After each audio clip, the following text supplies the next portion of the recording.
Welcome to Monk's Temple. Tonight, there is nowhere to go. Nothing to achieve. All that's required is your presence, exactly as you are. Let your body soften. Feel the gentle rise and fall of your chest. The air moving in and out. Without any effort from you. This is where peace lives. Not in some distant, perfect future, but in the quiet acknowledgement of this single breath.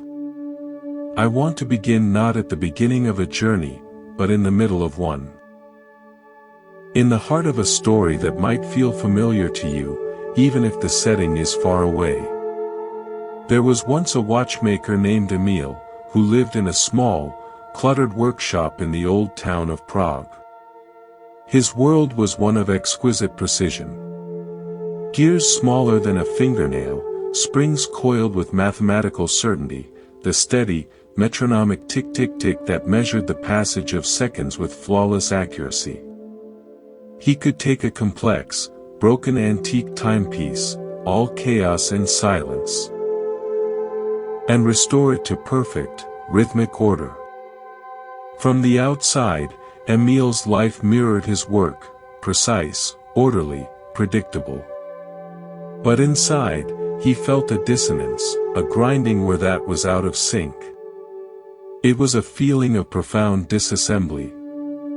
He would look at his own hands, capable of reassembling a 17th-century carriage clock, and feel they were incapable of holding his own life together. The quiet of his workshop, which should have been peaceful, often felt like the silence of a stopped watch. One afternoon, a woman brought him a very old, very damaged astronomical clock fragment, not from the famous horloge, but something similar, perhaps a precursor. It was beyond repair in the conventional sense. Cogs were fused, gears missing, the mainspring a rusted ruin. Most watchmakers would have declared it a lost cause, a beautiful corpse. But something in its broken complexity called to Emil's own sense of brokenness. He decided not to restore it to its original function. Instead, he embarked on a different project. He would reassemble it, but not to tell time. He would reassemble it to tell a different story, the story of its breaking. He cleaned each piece with a tenderness usually reserved for living things. He left the rust on some parts, a patina of age and weathering. He didn't replace the missing gears, he left the empty spaces open, like gaps in a memory. He wired the pieces together in a delicate, three-dimensional sculpture where you could see through the entire mechanism. The fused cogs remained fused, now a central feature. When he was done, he mounted it under a glass dome. It didn't tick. It didn't move.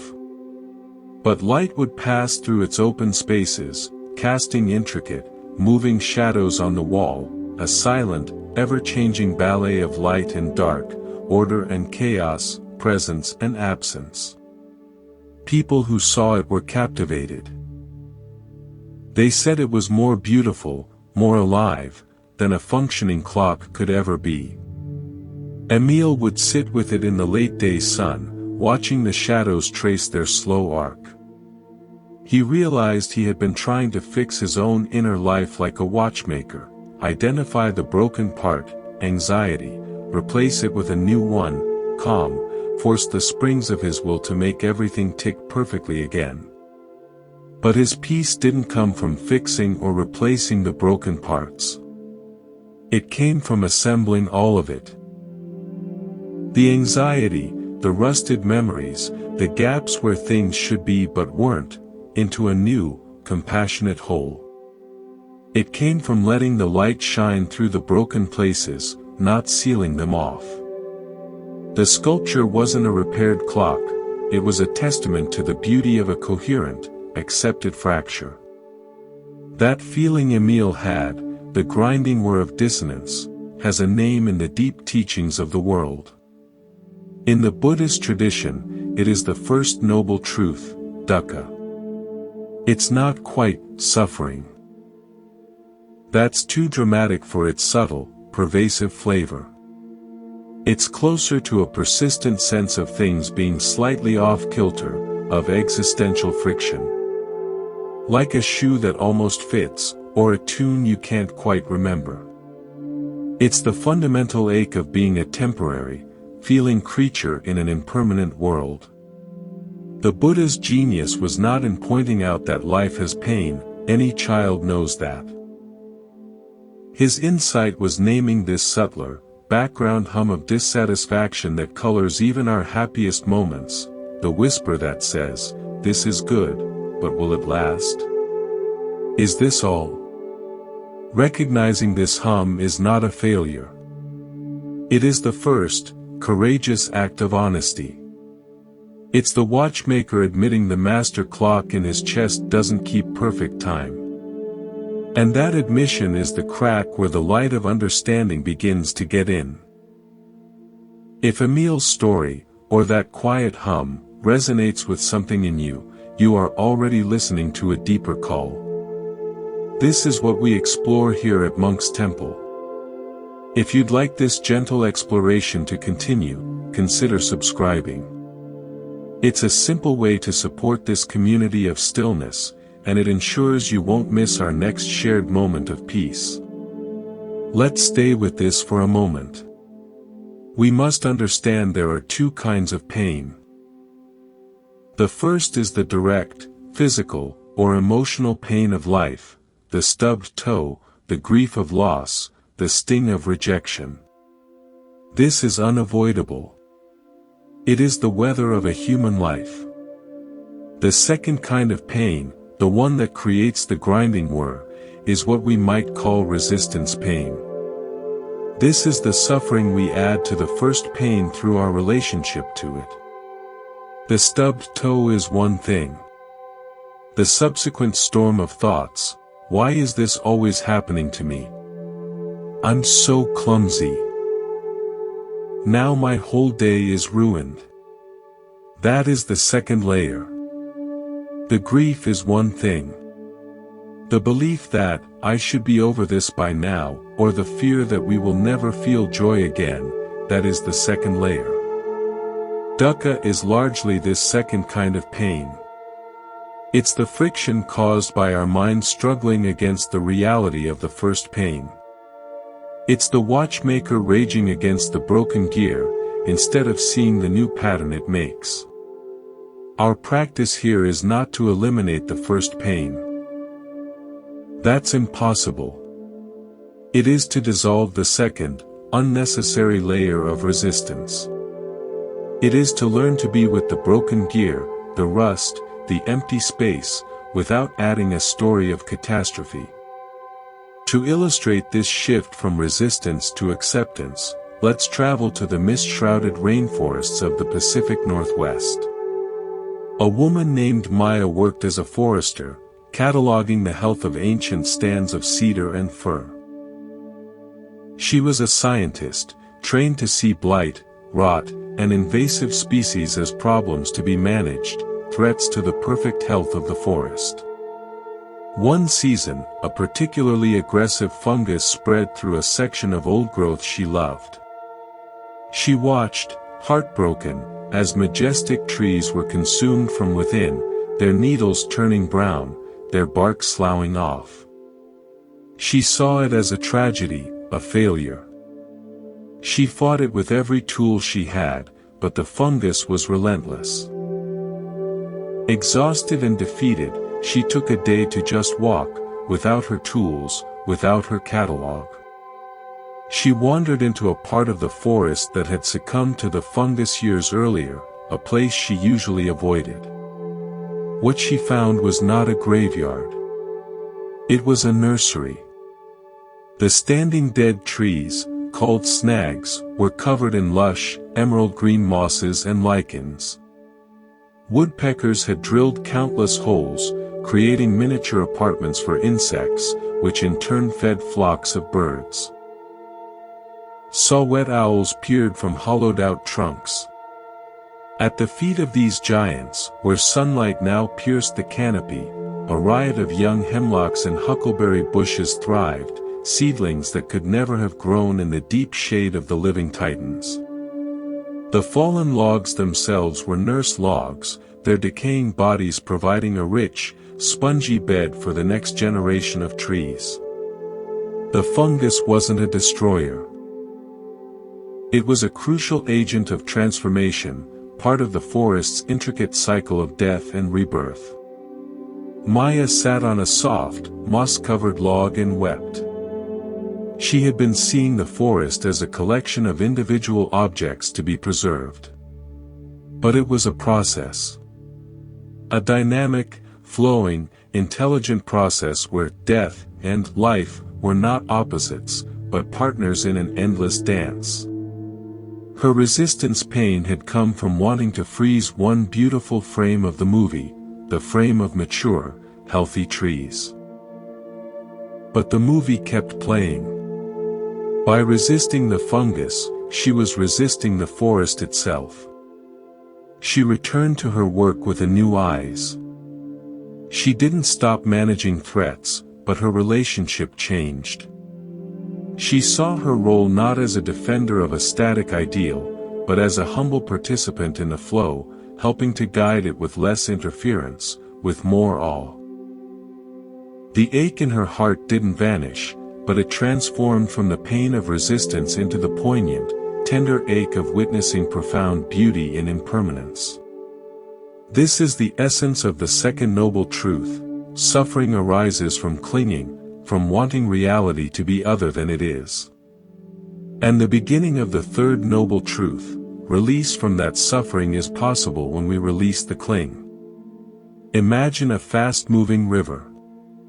That's the flow of your experience.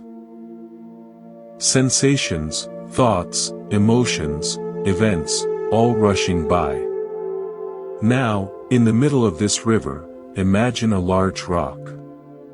That rock is your sense of a solid, separate self that things are happening to. The water, an experience of joy, hits the rock and flows past. The water, an experience of anger, hits the rock and flows past. The rock feels battered by the current. It defines itself in opposition to the flow. I am being attacked by this anger. I am being blessed by this joy. Our usual strategy is to try to control the river. More joy water. Less anger water. This is exhausting and impossible. The river does what it does.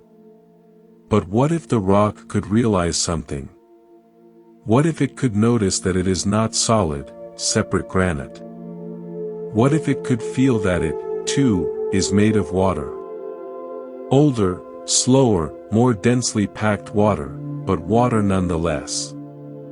In that moment of recognition, the boundary dissolves. The rock doesn't vanish, it remembers its river nature. It is still a distinct pattern in the flow, that pattern you call you, but it no longer struggles against the current. It is the current, experiencing itself from a particular, unique vantage point.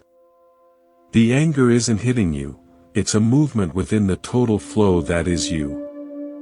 The joy isn't happening to you, it is you, flowing in a particular way. This is a taste of anatta, or no self. It's not about becoming a blank nobody. It's about shifting from the identity of the isolated, battered rock to the liberating identity of the water itself, fluid, connected, and free. Maya, the forester, shifted from being the rock trying to stop the river of decay, to remembering she was part of the river of the forest's life. This first part of our time together has been about meeting the ache and beginning to reframe our relationship to it. Not as a fault to be repaired, but as a signal to be understood. Not as a rock to be defended, but as water remembering its flow. Let's rest here for a moment. In the silence between these words, feel the flow of your own breath. No need to change it. No need to label it good or bad. Just feel the river of life, moving in, and moving out. Let's continue our walk into stillness. We've touched the quiet ache, the hum of dukkha. We've seen how resistance to life's natural flow, like Maya fighting the forest's cycle, creates a second layer of suffering. Now, let's explore what happens when we begin to soften that resistance. Where do we find the first foothold, the first hint that there's another way to be? It often comes not as a grand answer, but as a trace. A footprint in the soft earth of our awareness. In the modern library of Alexandria, Egypt, a young archivist named Layla was tasked with digitizing a collection of decaying personal letters from the early 20th century. The work was meticulous, lonely.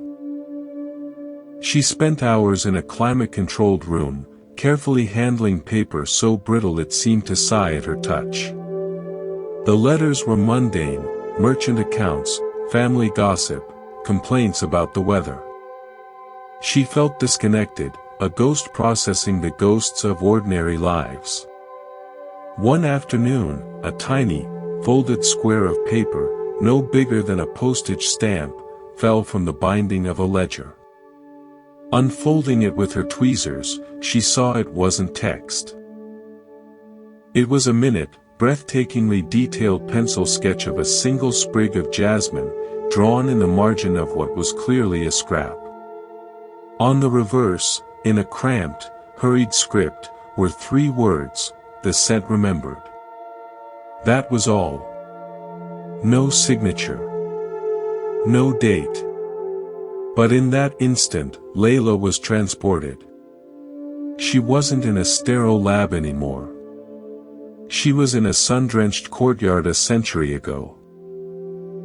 She could almost feel the heat of the stone, hear the distant call of a street vendor, smell the impossible sweetness of jasmine on a warm evening. The anonymous writer, burdened by accounts and ledgers, had been struck by a moment of pure, unbidden beauty and had reached for a pencil to pin it down, to say, "I am here. I witnessed this." For Layla, it was a revelation. She had been seeing the past as data, names, dates, economic trends. But this tiny sketch was a footprint. It was evidence of a consciousness not so different from her own, reaching across time. It was proof that within the drudgery of daily life, moments of vivid, wordless awareness flare up and are noticed. Her entire project transformed. She was no longer just preserving information, she was becoming a detective of moments, looking for these subtle footprints of presence in the faded ink. She began to find them everywhere. A pressed flower, a doodle in a margin, an unusually lyrical description of a storm. Layla found her footprints of the ox. In the traditional metaphor, before you find the ox, your true nature, you find its tracks. You find evidence that it exists, that others have walked this path. For Layla, the sketch was a track. It was proof that peace, a moment of pure, aesthetic arrest, was possible, even a century ago in the middle of a busy life. It gave her hope and a new direction. To look for those same footprints in her own life. This is a crucial pivot on the path. It's moving from the generalized ache of, something is wrong, to the specific, gentle curiosity of, what is this? And has anyone else felt it? You might find your footprints in a poem that speaks directly to your soul, in the kindness of a stranger, in a scientific fact that fills you with wonder, or in a story like Layla's. These moments whisper, you are not crazy. The peace you seek is real. It leaves traces. This leads us to the role of teachings, or Dharma. The Dharma, the collected wisdom of the Buddha and countless other awakened beings, is not the territory of peace itself. It is a map. A profoundly detailed, time-tested map. If you are lost in a forest of confusion, the first noble truth, and you find a footprint, a moment of clarity, the next sensible thing is to look for a map. The map doesn't carry you. It doesn't taste the berries or feel the moss. But it points the way. It says, many have been lost here.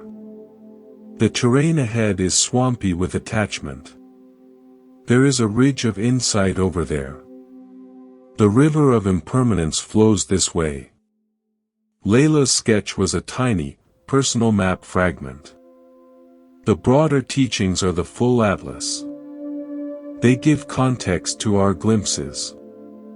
When you have a moment of spacious calm, the Dharma map might label it a glimpse of samadhi, collected, tranquil focus. When you feel the visceral truth of change as Maya did in the forest, the map points to the landmark of anicca, impermanence. The map doesn't create the experience, but it helps you trust it, name it, and understand you're not wandering aimlessly. The danger is in worshipping the map. Carrying it around, polishing its glass case, arguing over its symbols, but never actually taking a step into the forest of your own direct experience. The map is a pointer. The territory is your own lived life, this very breath. Let me offer a new metaphor. Imagine your raw, unfiltered experience as a vast, dark night sky, filled with countless stars, each star a sensation, a sound, a feeling, a thought. In your confusion, the sky seems a chaotic, overwhelming spray of light. Now, imagine the teachings of wisdom traditions as constellations. Different cultures have drawn different pictures in the stars: a plow, a hunter, a ox, a bear. These constellations, like the Noble Eightfold Path, or the Five Aggregates, don't add any new stars. They simply connect the existing points of light into meaningful, memorable patterns. They give the chaos a recognizable shape. When you learn about right speech, it's like being shown the constellation of Orion. Suddenly, you can look at the scatter of your communications, that harsh word, that kind lie, that truthful silence, and see a pattern. Ah, that star, that gossip, is out of alignment with this constellation. The constellation doesn't judge the stars, it reveals their relationship. It brings order to the sky of your behavior. The glimpse, the footprint, is the moment you first see a constellation for yourself. You're not just being told about Orion, you're staring at the sky and suddenly, click, the pattern emerges from the noise. That click is a moment of personal insight, your own private discovery of a truth that the maps and star charts have always pointed to. Hiroshi was a sound engineer for a major studio in Tokyo. His job was to create perfect, clean audio tracks. To remove the noise, the hiss, the breath sounds, the rustle of clothing, the distant hum of traffic. He was a sculptor of silence, carving pristine sound from the raw marble of reality. He began to hate the sound of the world. It was all imperfection, all noise to be eliminated. It made him irritable. The cicadas in summer were a screeching mess. The rain was a tedious static. Even music started to sound like organized error. On the brink of burnout, his boss, an older man who remembered analog tape, sent him on a peculiar assignment. Go to Meiji Shrine, he said. Not to pray. To listen. Record the silence there. We need it for a film. Baffled, Hiroshi went. He set up his most sensitive microphones in the wooded grounds of the shrine, far from the city bustle. He put on his headphones, expecting to capture a pure, empty sonic vacuum. What he heard instead was a revelation. It was not silence. It was a fullness. A complex, layered tapestry of sound so rich it made his studio work seem sterile. The wind wasn't just wind, it was 1,000 individual leaves rustling in a chorus, each with a slightly different texture.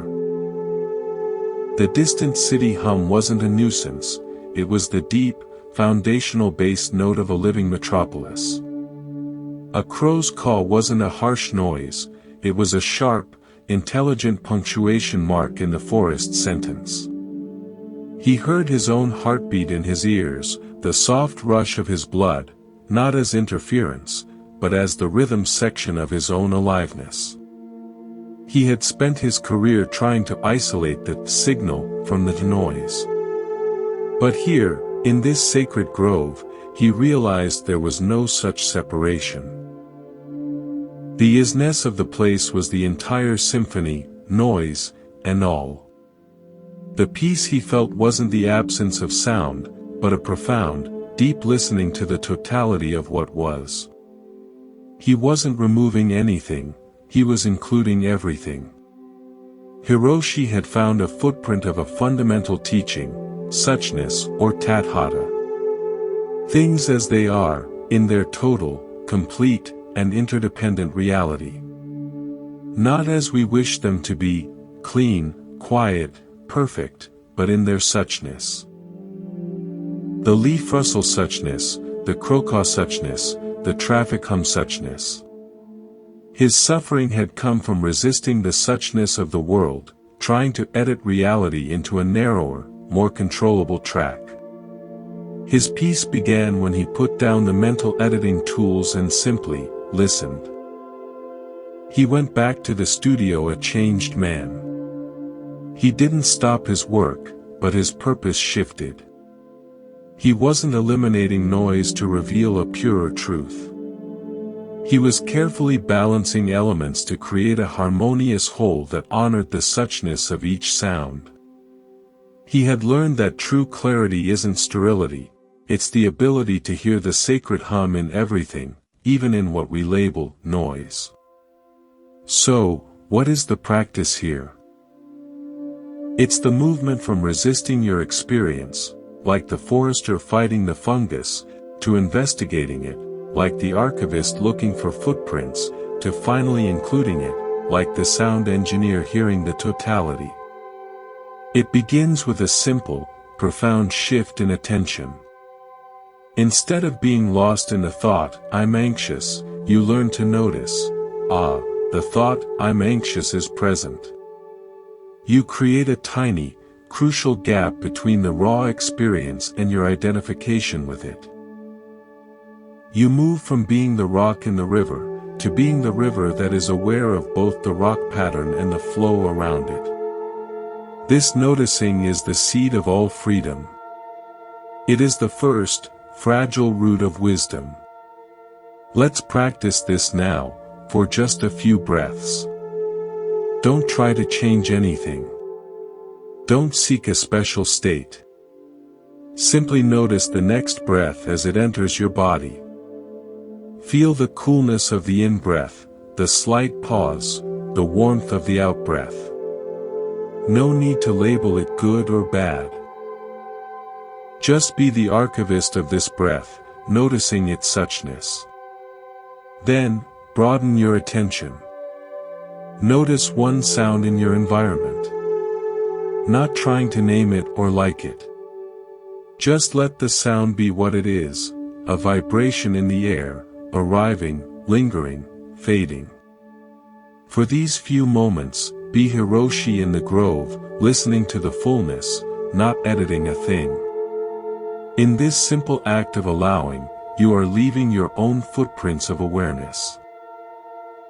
You are tracing the first lines of a new constellation in the sky of your mind. We've been exploring the landscape of awareness, meeting the ache, finding footprints, learning to listen to the fullness of things as they are. But knowing the map is one thing. Walking the terrain is another. There comes a point where the gentle noticing must deepen into a more steadfast practice. This is where we encounter the work of calming the mind's wildness. Not through force, but through a patient, persistent return. Imagine you've seen the constellation in the night sky. You know it's there. But the clouds of thought keep rolling in, obscuring the view. Our work now is not to fight the clouds, but to learn the sky that holds them. In the hills of Umbria, there was a potter named Giovanna. She was renowned for her large, elegant amphorae, tall vessels used for storing oil or wine. Her process was demanding. The clay had to be centered perfectly on the wheel. Any tiny imbalance, any tremor in her hands or her focus, would be amplified as the wheel spun, causing the entire form to wobble and collapse. For years, Giovanna relied on intense concentration. She would clamp down with her will, her jaw tight, her shoulders hunched, forcing the clay into submission. She produced good work, but the process was exhausting, and her pieces, while technically perfect, had a certain rigid quality.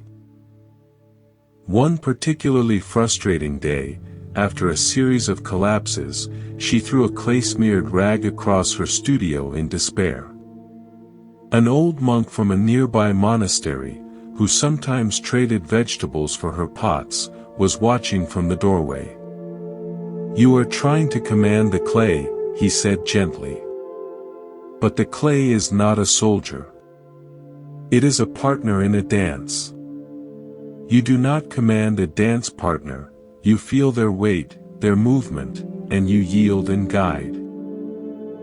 He asked her to sit at the wheel without any clay.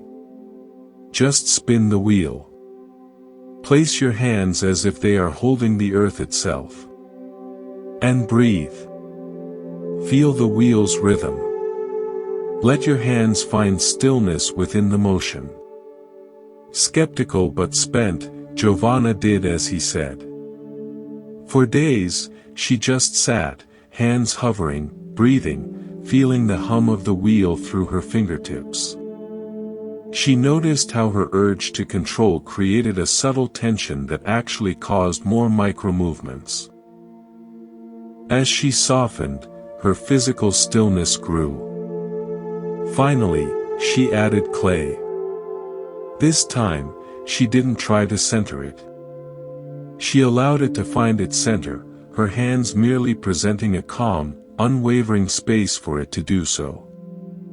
Her touch became a dialogue, not a demand. The clay seemed to rise of its own accord, guided by her presence, not her force. The resulting amphora was different. It had a living, breathing quality, a graceful ease that her previous work lacked. The piece was in the process itself, a collaborative, yielding attention. Giovanna was learning the difference between concentration as force and concentration as intimate allowing. This is the heart of meditation, or samadhi. It's not about locking the mind in a vice. It's about offering the chaotic mind clay a steady, compassionate wheel of awareness, and allowing it to find its own natural, balanced center within that space. The wobbles and collapses don't stop, but your relationship to them changes. You don't fight the wobble, you feel it, yield slightly, and guide it back towards center with a touch softer than thought. A classic Buddhist image for the untrained mind is the monkey mind, restless, screeching, swinging uncontrollably from branch to branch of thought, memory, and emotion. Our instinct is to try to chain the monkey, to lock it in a cage of forced concentration. This is the stage of struggle, of white-knuckled willpower. It's exhausting, and the monkey only becomes more frantic. The practice is not to chain the monkey, but to give it a vast mountain range to play in. The mountain is your sustained, patient awareness. Let the monkey swing. Let it chatter. Your job is not to follow it into every tree, but to be the unmoving, silent mountain that witnesses the monkey's antics. From the mountain's perspective, the monkey's movements are small, harmless, even part of the landscape's character. You don't get involved in the drama of each swing. You simply provide the spacious ground. This is what Giovanna learned. Her focused will was the chain. Her relaxed, embodied presence became the mountain. The clay's tendencies to wobble were the monkey. By being the mountain, she created the conditions for the clay, and by extension, her own mind, to settle.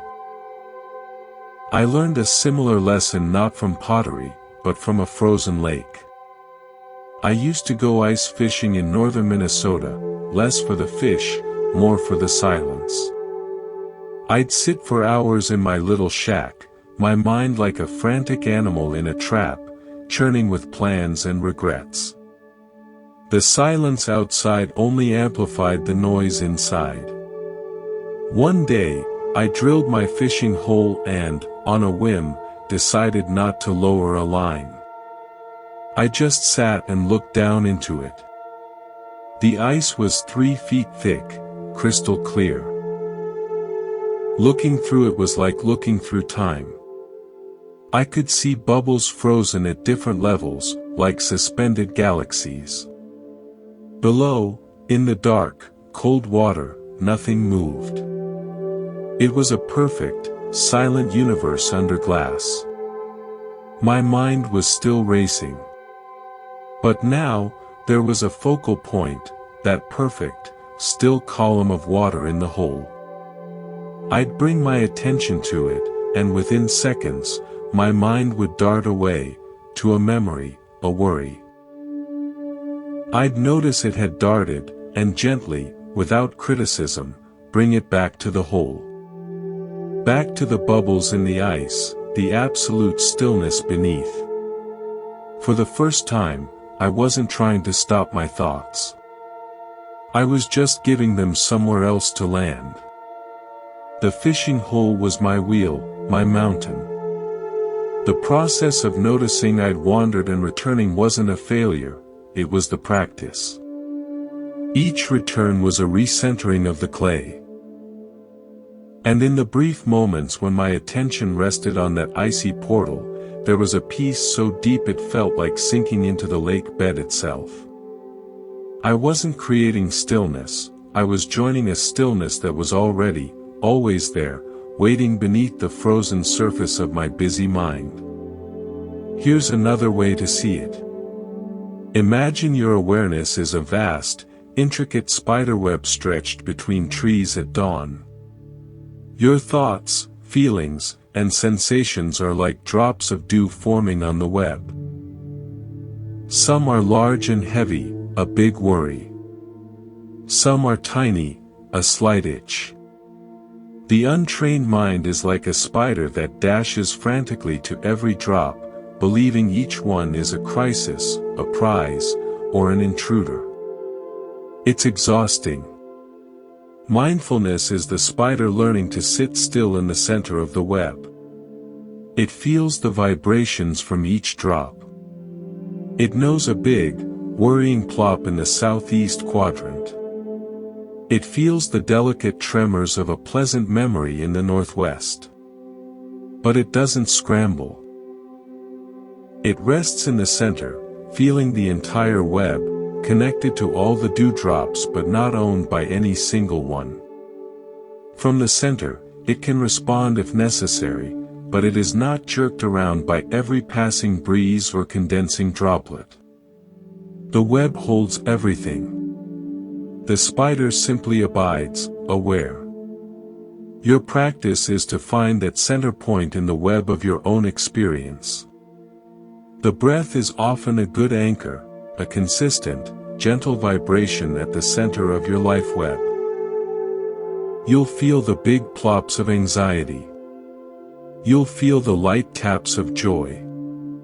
Your job isn't to stop the dew from forming, that's the weather of the mind.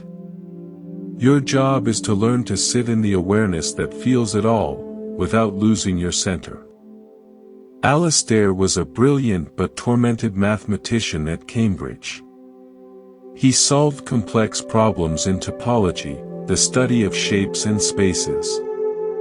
His mind was a relentless machine, chewing on proofs day and night. He began to suffer from crippling insomnia, his brain unable to shut down its own calculations. The very tool of his genius was consuming him. Desperate, he was advised to try mindfulness. He scoffed, it seemed unscientific, vague. But his doctor insisted. Reluctantly, he downloaded an app and began with a simple body scan. Lying in bed, the instruction was to bring attention to the toes, then the feet, then the ankles, a slow, systematic journey. To Alastair, it felt like a pathetic distraction. But as a scientist, he decided to treat it as an experiment. He would gather data on his own subjective experience. The first nights were a circus of failure. He'd get to his knees before a cascade of equations about non-orientable surfaces would flood his awareness. He'd note, with clinical detachment, attention has been captured by recursive thought loop concerning Klein bottles. Then he'd gently return to the protocol. Now, the sensation in the left thigh. Over weeks, something shifted in the quality of his data. He began to notice the thoughts not just as intruders, but as events with a beginning, a middle, and an end. He saw how a worrying thought, "I'll never solve this," had a distinct physical signature, a tightening in his chest, that would then trigger another thought, "My chest is tight, I'm having a heart attack." He was mapping the topology of his own suffering, and he saw it was a closed, twisted loop, a Mobius strip of anxiety with no exit. One night, in the middle of the scan, he had a revelation. His mind was not a problem-solving machine that was broken. It was a space. And his obsessive thoughts were just shapes moving through that space. Topology. He didn't need to solve the shapes, he needed to understand the properties of the space that contained them. The spacious, aware presence he was cultivating was the fundamental, continuous field. The thoughts were just temporary, distortable objects within it. This was his breakthrough. He didn't stop being a mathematician. He started applying his rigor to his inner space. His insomnia didn't vanish, but his relationship to it did. When he couldn't sleep, he would now lie there and map the sensations of tiredness, the soundscape of the night, the play of thoughts across the dark field of his awareness. It became fascinating instead of terrifying. He had learned to be the silent, observant space, not the frantic shape trying to solve itself. Alastair discovered the ground of being. He moved from being lost in the shapes, his thoughts, to resting as the space that allowed all shapes. This is a pivotal turn on the path. From content, the thoughts, the feelings, to context, the aware space in which they arise. So now, let's practice being the space, not just the shapes. For the next minute, let go of trying to focus on any one thing. Instead, open your awareness wide, like a sky. Let thoughts be clouds passing through. Let sounds be birds flying across. Let bodily sensations be weather on the ground. Don't follow any of them. Don't push any away. Just be the vast, open sky that holds it all. The sky doesn't cling to a cloud. It doesn't resist a storm. It is simply the allowing space for all weather. Rest as that sky. In this openness, the frantic monkey finds a forest. The wobbly clay finds a steady wheel. The dew-laden web finds a still center. This is the practice of settling. We've sat with the ache, found footprints, and begun the patient work of settling, of becoming the mountain for the monkey, the sky for the clouds. This is the ground of practice. But the path has surprises. Just when we think we're getting the hang of stillness, life has a way of revealing a deeper layer, a more profound unlocking. Sometimes, peace doesn't come from settling more deeply into ourselves, but from a sudden, graceful dissolution of the very boundary we call self. This isn't something we achieve. It's something we notice, often when we least expect it. Ilara was a marine biologist working in the Coral Sea, off the coast of Australia. She spent her days on research vessels, her mind a constant stream of data, pH levels, salinity, coral bleaching percentages. She loved the ocean, but her relationship was one of study and, increasingly, grief. She was witnessing a world dying by degrees. One day, during a routine survey dive, her equipment failed. Not catastrophically, but enough that her communication link to the surface and her data recorder went silent. For the first time in years, she was in the water with no task, no metric to log. Just the mandate to surface safely, which gave her a stretch of silent minutes. Frustrated at first, she simply hung in the blue, neutrally buoyant. She watched a school of anthias fish, their pink bodies flickering like a single, fluid mind. A hawksbill turtle, ancient and serene, glided past, meeting her eyes with a calm, non-human gaze. Then, a curious thing happened. The sense of Ilara observing the reef began to soften. The boundary between her body and the warm, saline water blurred. The rhythm of her breath through the regulator began to sync with the pulse of the water itself, the gentle surge, the slow sway of the sea fans. Her grief was still there, but it wasn't her grief anymore. It was the ocean's grief. The dying coral wasn't something separate she was studying, it was a wound in a body of which she felt herself a part. The flickering fish weren't other, they were neurons firing in a vast, blue consciousness. In that moment of silent, unmeasured immersion, the observer vanished. There was only the observing, the seamless, interconnected reality of the reef.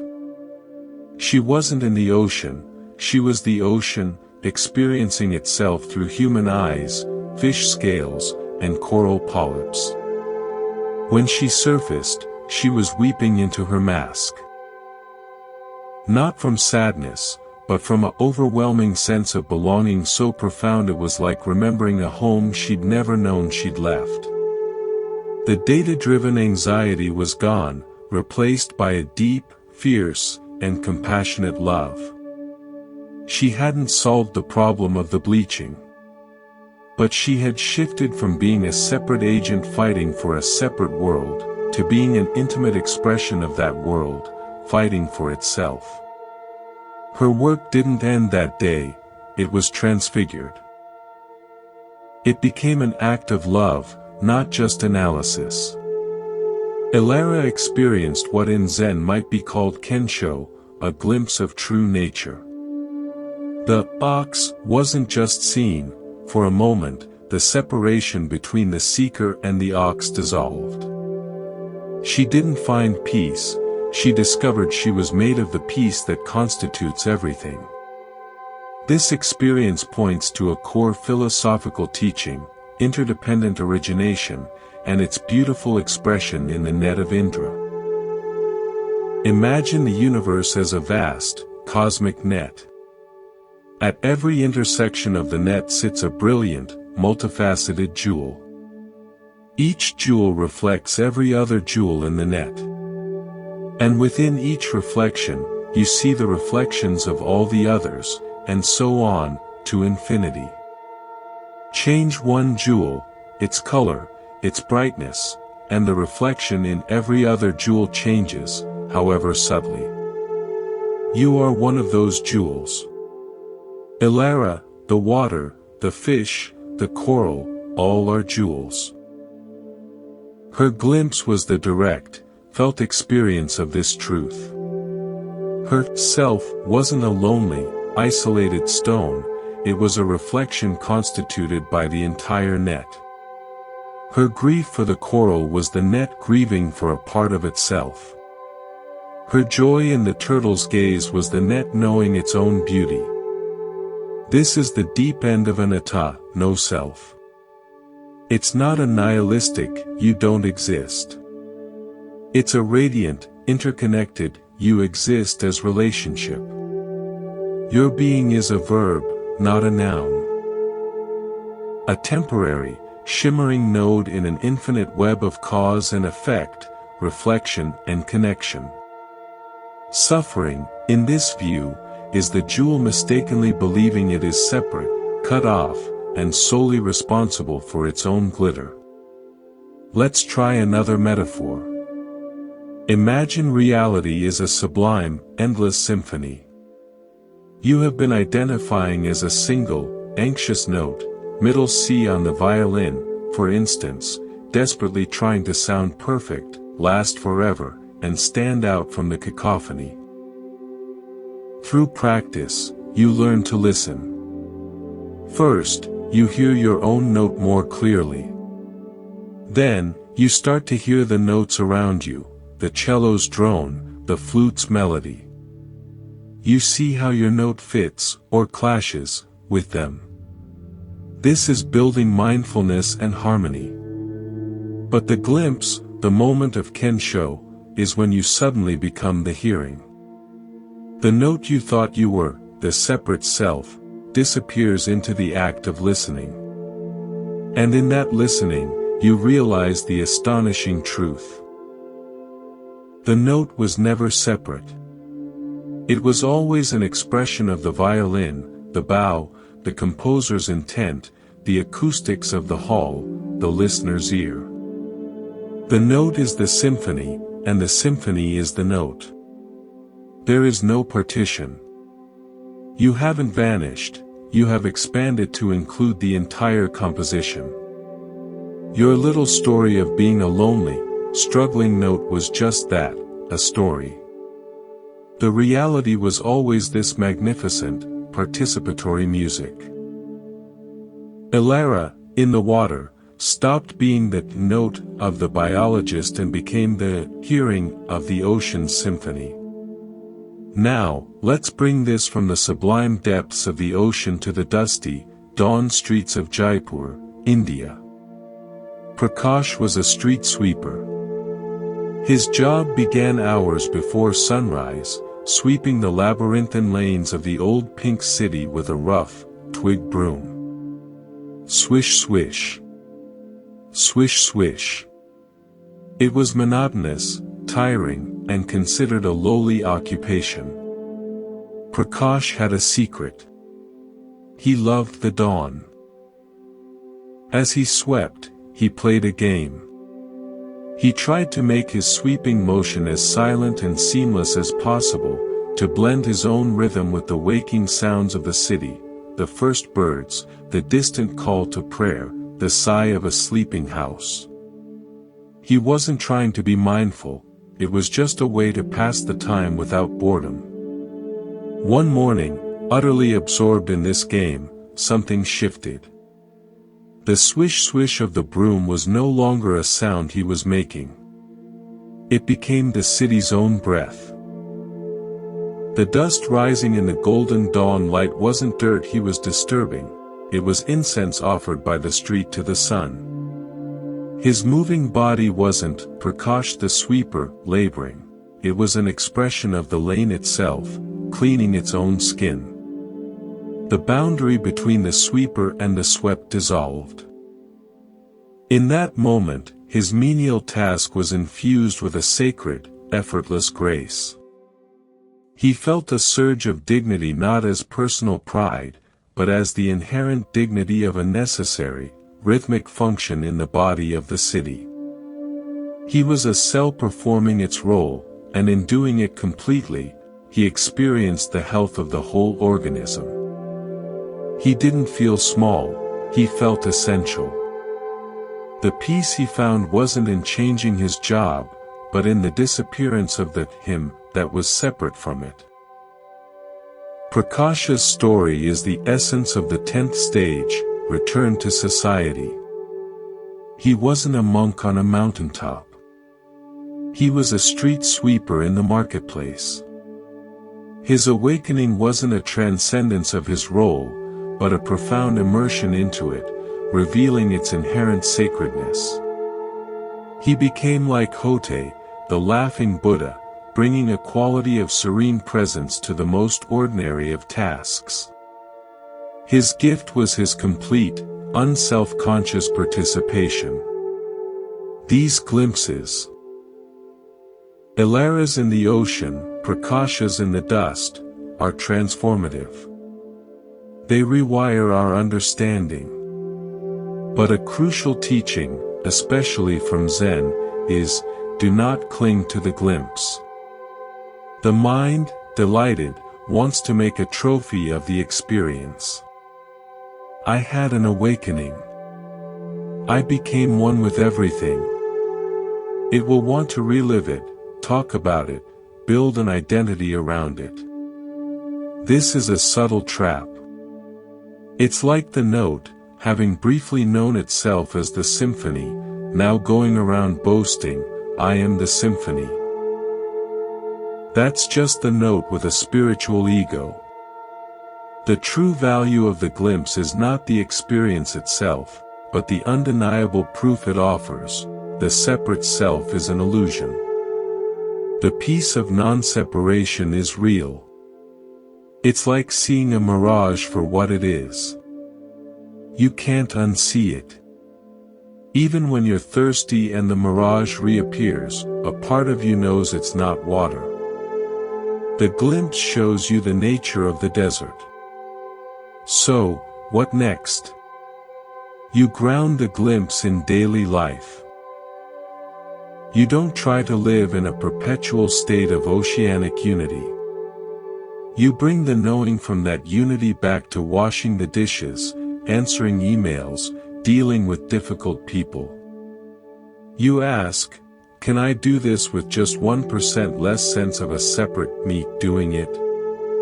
Can I be 1% more like Prakash, where the doing happens through me, not from a separate me striving? This is the integration. It's not about having more peak experiences. It's about letting the truth of those experiences slowly erode the fortress of separateness in your ordinary moments. Let's take a breath here, and practice a simple integration. Think of a routine task you'll do later today, making tea, walking to another room, washing your hands. Resolve now that for just the duration of that one task, you will experiment. You will try to do it as Prakash swept, not as you doing a chore, but as the chore happening through awareness. Feel the movements. Hear the sounds. See if, for a few seconds, you can let the sense of doer relax, and just let the doing unfold. Don't seek a grand experience. Just notice the difference in flavor when you subtract a little bit of the me from the equation. In this simple, grounded way, we begin to live the glimpse.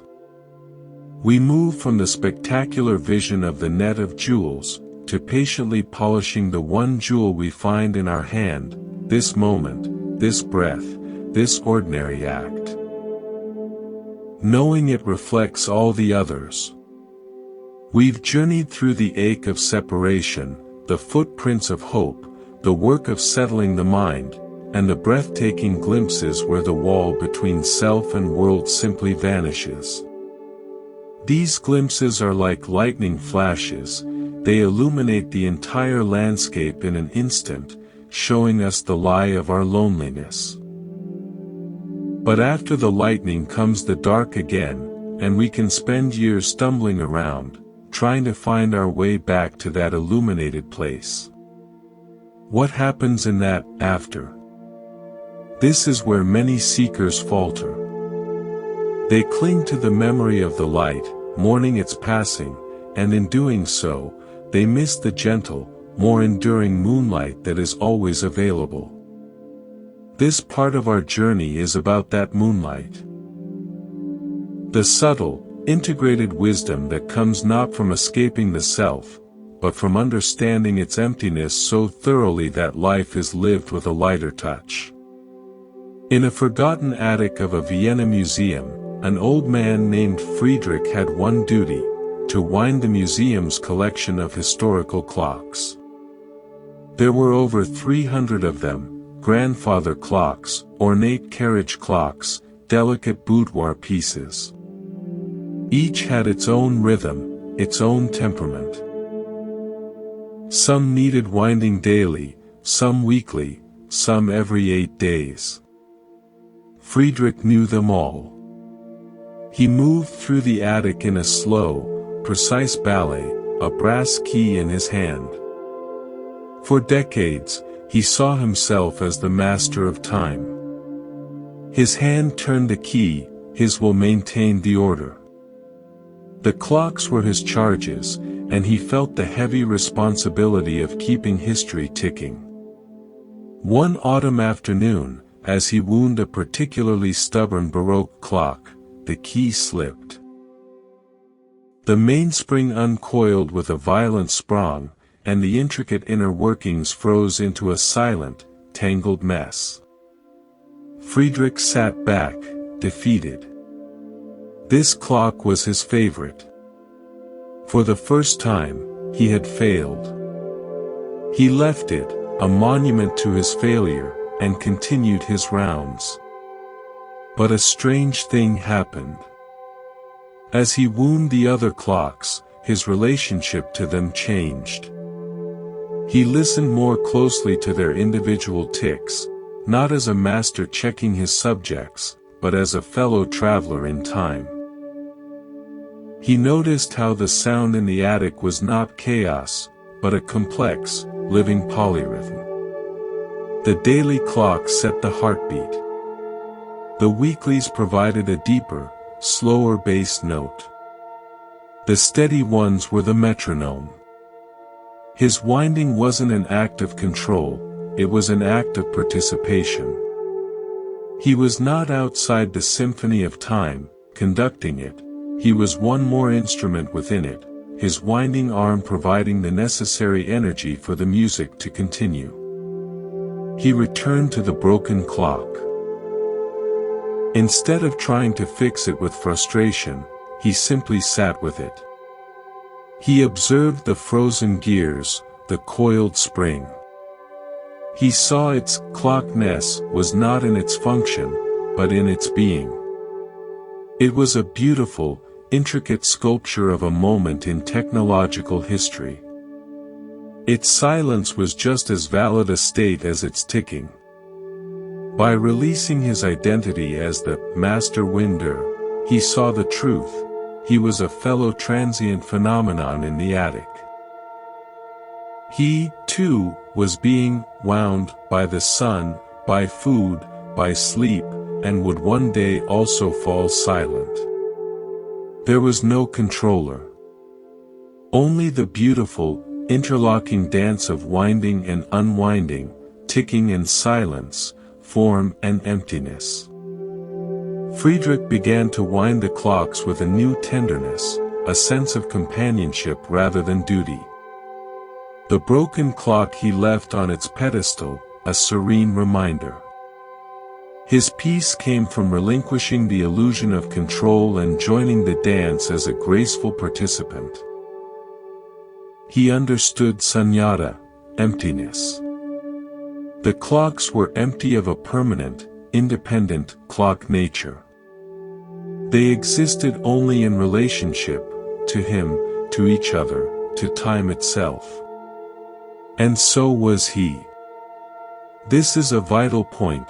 Sunyata, or emptiness, is the most misunderstood of the profound teachings. It does not mean nothing exists. It does not mean life is meaningless. It means nothing exists independently, permanently, or in isolation. Everything is empty of a separate self.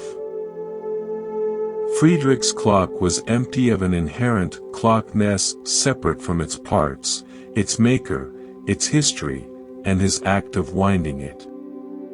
He was empty of a Friedrichness separate from his body, his memories, his role, and the clocks he tended.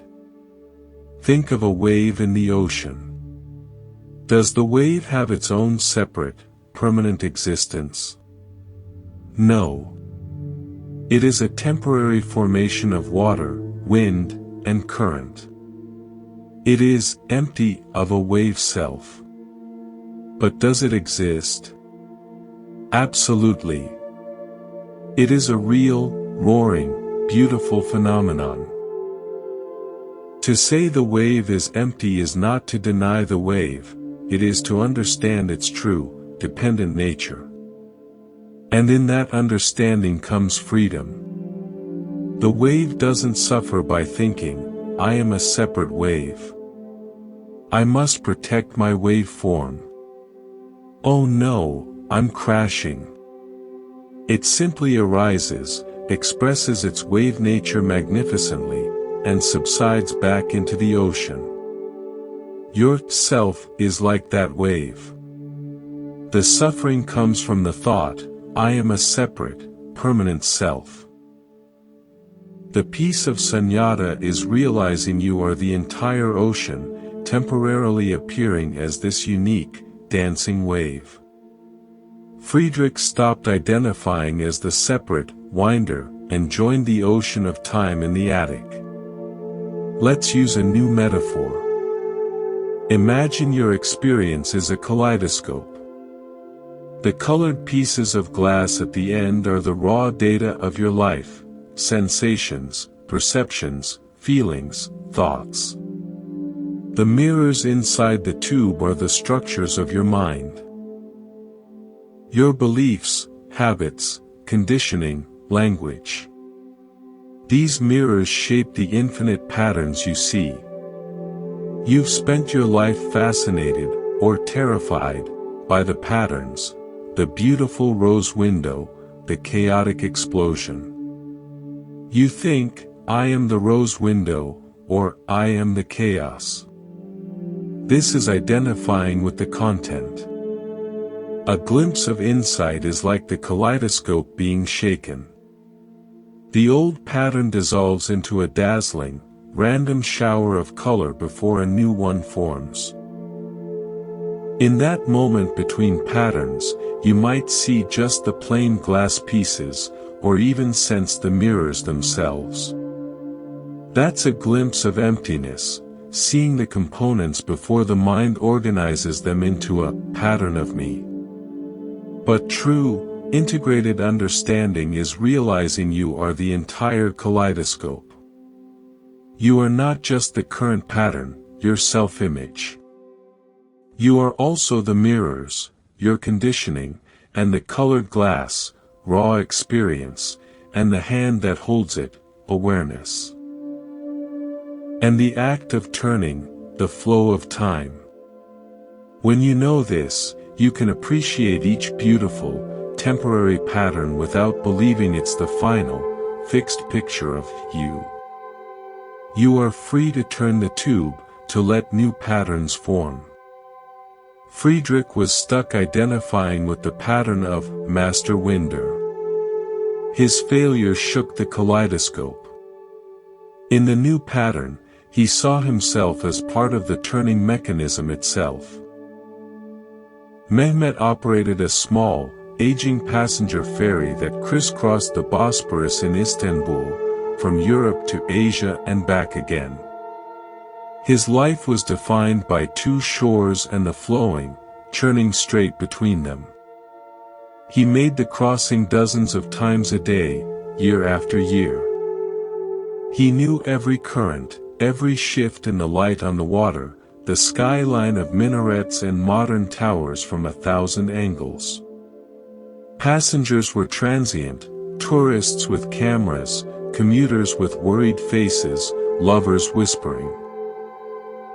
They were always looking ahead to the shore they were approaching, rarely present on the water. Mehmet used to feel superior in his constancy. I am the one who knows the way, he thought. I am the bridge between worlds. Then, a period of personal storm hit. His wife fell ill. Suddenly, the familiar crossing became an agony. The trip to the European side, to the hospital, was filled with dread. The return to Asia, home, was heavy with exhaustion and fear. The boat felt like a prison, shuttling him between two poles of suffering. His identity as the steady captain crumbled. One pre-dawn, running an empty boat for maintenance, he broke down at the wheel. He was so tired of crossing, of being the link, of holding it together. In his despair, he cut the engine. The boat drifted silently into the middle of the strait, the dark water slapping gently against the hull. He went and sat on the deck, not as a captain, but as a man lost. He looked at the lights of two continents, both holding his pain. And he looked at the black water that held his boat. A profound realization dawned: he had never been the bridge. He was the water.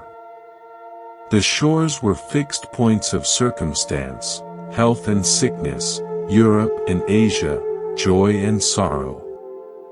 But his true nature was the flowing, adaptable, deep stratum that connected them all. He didn't have to be the strained tether between 2 points of suffering.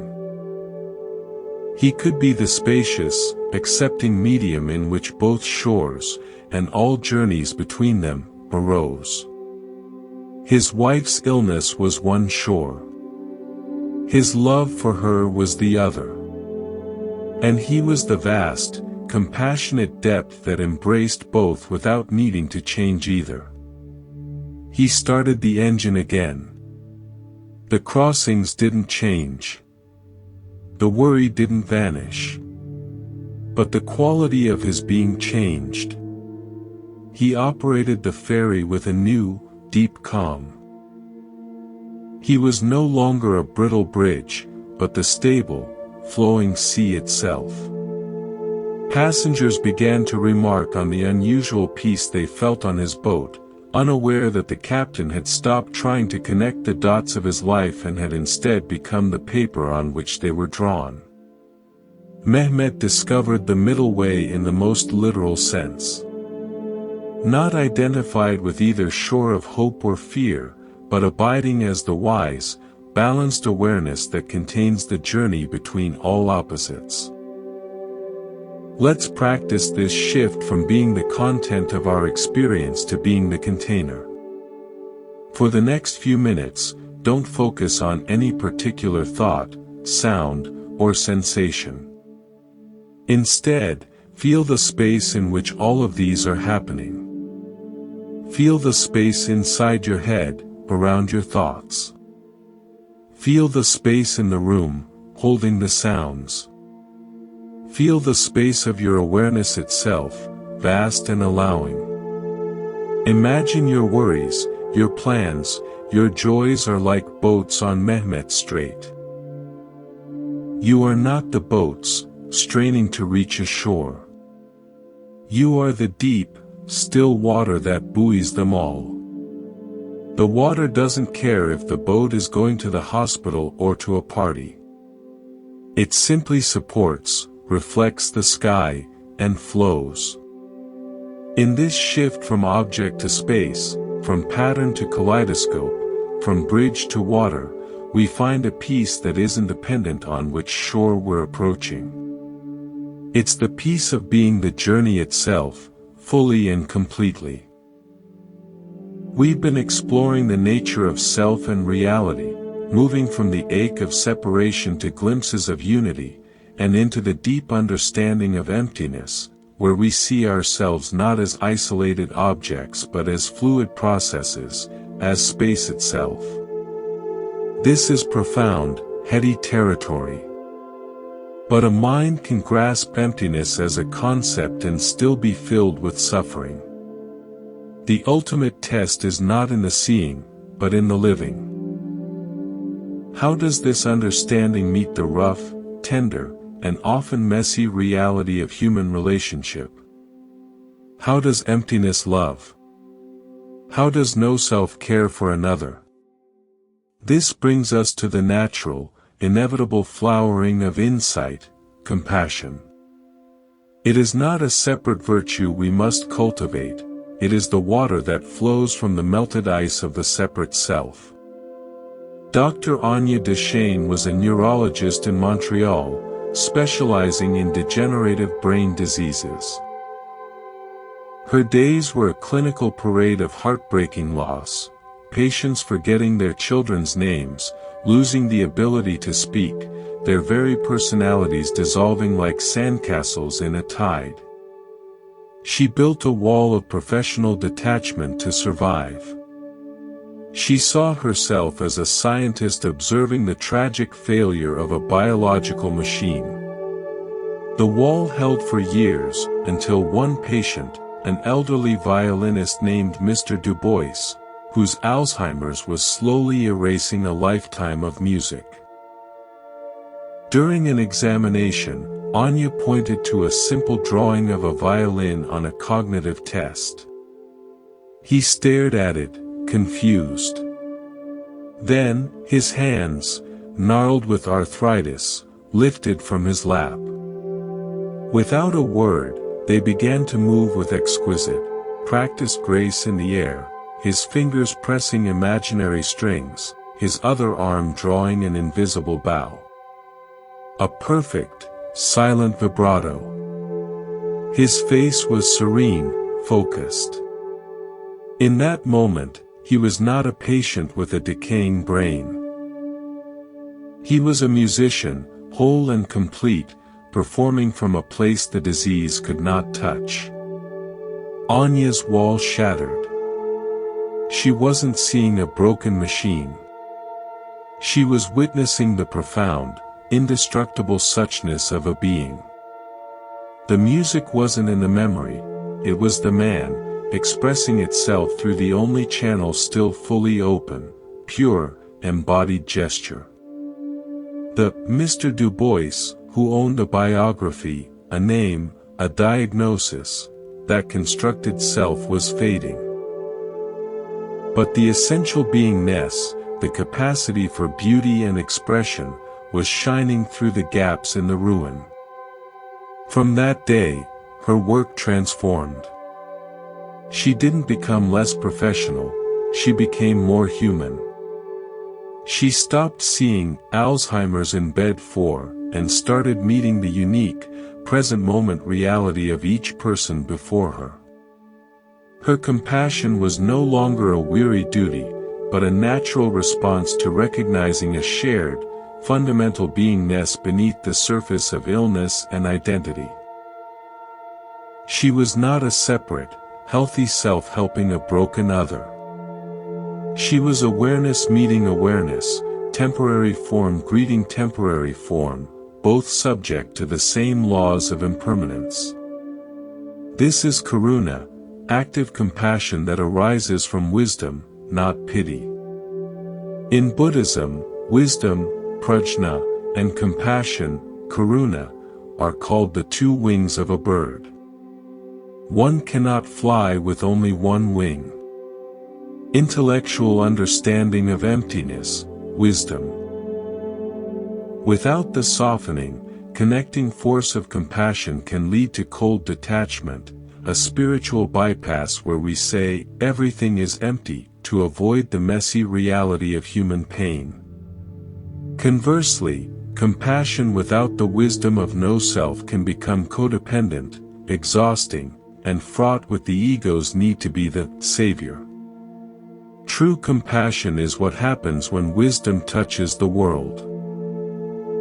When you see through the illusion of your own separate self, you naturally see through the illusion of others' separateness. Their pain is not out there. It arises in the same field of awareness as your own. Responding to it is as natural as your hand moving to soothe a cramp in your own leg. There is no you helping them. There is just the intelligent, caring response of life to itself. Anya's clinical detachment was a one-winged attempt at wisdom, seeing the impersonal biological process. Her breakthrough was growing the second wing, seeing the impersonal, beautiful process and meeting the person within it with unconditional presence. Mr. Du Bois's silent music was a lesson in both wings, the wisdom of seeing a self-dissolving, anicca, and the compassion of honoring the beauty that remains in the dissolving. Consider an old lava lamp. The blobs of colored wax rise and fall, merge and separate in the clear liquid. Now, imagine one blob develops a primitive consciousness. It looks around and thinks, I am this distinct, red blob. That blue blob over there is completely other. I must protect my blobness. It suffers when it touches another blob and merges, fearing annihilation. It strives to stay on top, fearing the fall. This is the unawakened state, rooted in separateness. Wisdom is the red blob realizing, I am not just this temporary wax form. I am made of the same substance as all other blobs and the liquid itself. My form is in constant, beautiful flux. This is the insight of emptiness and interdependence. Compassion is what happens next. When the red blob sees the blue blob struggling, fearing its own descent, it doesn't think, that's its problem. It understands the blue blob's fear intimately, because it was just trapped in the same delusion. From its wider perspective, it might even move in a way that gently cushions the blue blob's fall, not as a separate savior, but as the intelligent motion of the whole lamp rearranging itself for greater harmony. The action is effortless, spontaneous, and free of the story of helper and helped. In the French Quarter of New Orleans, there was a hotel concierge named Miss Lorraine. She was an institution. She knew everyone and everything. Which jazz club had the real magic on a Tuesday, which pharmacist was open late, how to get a wedding cake delivered during a hurricane watch. People came to her with every conceivable problem, from the trivial to the heart-wrenching. A young man, shattered by a bad breakup, sat slumped in her lobby for hours. Miss Lorraine didn't offer platitudes. She brought him a glass of water and a beignet. She didn't say a word. She just sat in a chair nearby, sorting through mail, her presence as steady as the old cypress trees outside. Eventually, he spoke. He poured out his pain, his sense of failure, his future crumbling. Miss Lorraine listened, her hands still working. When he finished, she said, "Sugar, this quarter has burned down twice. What you see? It's all rebuild. The music they play, it came from a pain so deep it had to turn itself into beauty or drown. You ain't broken. You're just in the fire. And the fire makes space for the rebuild. She didn't solve his problem. She didn't even try. She reframed his entire experience within the larger, cyclical story of the city she embodied. She offered him the wisdom of impermanence and resilience not as a philosophy, but as a lived truth soaked in powdered sugar and humidity. Her compassion was in the listening, the beignet, and the metaphor that placed his personal pain in a cosmos of continual creation and loss. She was the human heart of the net of Indra, reflecting his suffering back to him not as an end, but as a transformative phase. Miss Lorraine operated from what we might call unattached engagement. Her sense of self was not tied to fixing people's problems. She was the clear, compassionate space in which their problems could be held, heard, and sometimes, transmuted. She was the lava lamp's liquid, holding all the blobs with equanimity, allowing them to rise and fall, offering gentle warmth but no interference. Modern neuroscience offers a fascinating window into the biological underpinnings of this connected compassion. We have neural networks called mirror neurons. When you see someone prick their finger, the same areas in your brain light up as if you had pricked your own finger. When you see someone smile, your own smile muscles activate slightly. We are wired for empathy, for feeling with. In the unawakened state, this can lead to overwhelm, taking on others' pain as our own, because the neural boundary feels blurry. This is empathy without the wisdom of no self. It's the red blob feeling the blue blob's fear and panicking with it. With the wisdom of emptiness, this neural mirroring transforms. You still feel the resonance, the mirror neuron's fire. But because you have a grounded sense of being, the awareness in which both your sensation and the perception of their pain arise, you don't get lost in it. You feel for them, not as them. You can respond with clarity and care without drowning in shared distress. This is the neurology of karuna, empathetic resonance moderated by the spacious awareness of prajna. Dar. Anya learned this shift. Her mirror neurons still fired when she saw suffering, but she no longer met that firing with a wall or a collapse. She met it with the spacious, professional, and deeply human response of wisdom-informed care. Let's practice bridging wisdom and compassion with a simple adaptation of metta, loving-kindness, meditation. We'll do it not as an affirmation, but as a recognition.